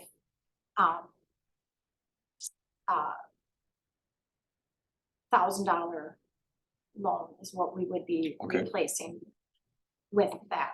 I think that's pretty much all of the loans we have. I'm trying to think if there's one but that's what we would be. So you kind of look at that loan amount, it was 325. And if we're gonna be talking about taking out a loan for, you kind of want to replace it with same value, so to speak. Of course, interest rates change. So, that kind of plays into it, so. Just something to look at. But the rates are about 5%. They were at the time, so I guess it will just depend on when we Whatever it actually is. take the loan, because they fluctuate as well, like every other bank, so. Right. The guys, their other piece of equipment that they have in theirs, they do need a plow truck, and then they talk about the end loader wiggly butt too, Mhm. so all the time. So the thing about the thing they worry most about for the plow truck is that they're so far out that they would like to get an order placed so that they can get in line for a plow truck. That's their biggest thing. So I think that placing the F-550 is something they use every day. So that's good, because we'd like to keep that up and active. And then the possibility of putting in an order for a plow truck would be next. Mhm. But I think that could also be something working on that equipment list, which I think kind of is floating out there, but we need to get that. That's all I have. Right, excellent. Can I ask you, there's a report at the end of the packet? So, Jerry Ballick stopped in, and I didn't realize that I had taken him off the agenda because we knew he was never gonna make it. Right. So I had taken him off the agenda, and he said, hey, can you include this in the packet since I can't make it? Okay. So, I don't know if I forwarded this email on, I can't really remember. So I try to minimize my emails, especially for Arlen. I never saw it. Okay. But it's something that all of you can just go on and sign up for. Joe Parisi sends out these, I think they're monthly update, and it talks about what happens in Dane County. So this is what Jerry dropped off as his, I didn't quite know if you had talked to him about submitting a monthly, or if he heard it through the grapevine or something. I don't think I talked to him, but maybe I did. I kind of hesitate you know, I hate printing all of this for you guys, so I'd rather send it in an email, so, you know, I'm a little, I mean, I don't mind putting it in the packet for, I guess, other town residents, but yeah, can let me know. Well, things like that, there's an electronic version somewhere. Yeah. Somebody at the Yeah. county has got it. Yeah. So we just, I think if we say, hey, Jerry, send us stuff monthly, but send the file, send a PDF. And I can, you know, like I said, I think I generally sent, there is a Dane County Towns Association meeting. Did you Mhm. guys all get that? I saw that, yeah. So that, when is it Okay. again? I think it's May 31st. Oh, May 31st? Let's take a look. Did you get that, Steve? Because we were trying to get your email. I possibly may have, I've got so much, usually I write these things down on my calendar, I don't have. What's her Well, name? there's a Dane County Town Association, Renee, Renee, thank you. that's not the Dane County Town Association. Middleton Town Hall meeting, mhm. Yes. that's the 17th Okay, of May. 17? Okay, Yeah, there is at 7 another o'clock. one on Wednesday, May 31st from 5:30 to 8, and this is at Alliant. And that one is newly elected local officials. Did you guys all get There was that an email one? about that one. Was it the last couple days? Yep, I thought, let's see, who did I forward it on to? I did forward it on to everybody. So I Okay. would have forwarded it on to you on Mhm. May 8th, Monday. So yesterday at 4:36. Okay. I don't, it says that the cost is free, obviously, at the Alliant. Refreshments will be served. I'm just trying to see, there's no cost. Oh, RSVPs are required. So I guess For the 17th or the 31st? the 31st. The 31st. This is a good opportunity to learn upfront about agencies, organizations that you surely will hear about or interact with during your time serving in your elected officials. So what I really thought was good is, they're gonna have Dane County Town, Cities and Villages Association, Dane County Towns, Dane County Executive Office, Dane County Board of Supervisors, Greater Madison MPO, CARPC, Emergency Management, Sheriff's Department, Wow. Sewage District, and the Broadband Task Force. So, you can sign yourself up. If you need me to sign you up, then just let me know and I can do Okay, that too. so we have the one on the 17th, which is also in the evening, At 7 o'clock, yeah. 7 o'clock, Where's the Middleton Town Hall? Middleton Town Hall. Okay, out of Middleton? And that one Yeah, is, so that I don't know one's where the that is. annual meeting of the Dane County Towns Association. Okay, If you had to choose one, I might choose the 31st one. 31st. Yeah, Mhm. Yeah.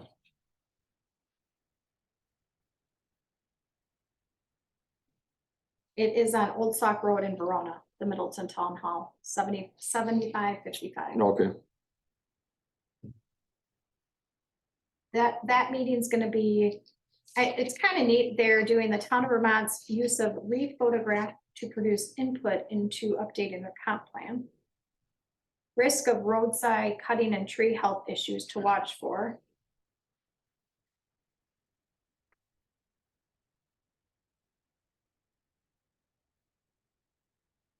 That's what we're talking about.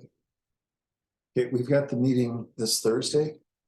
It's in Barneveld, Oh, this Thursday, the 11th.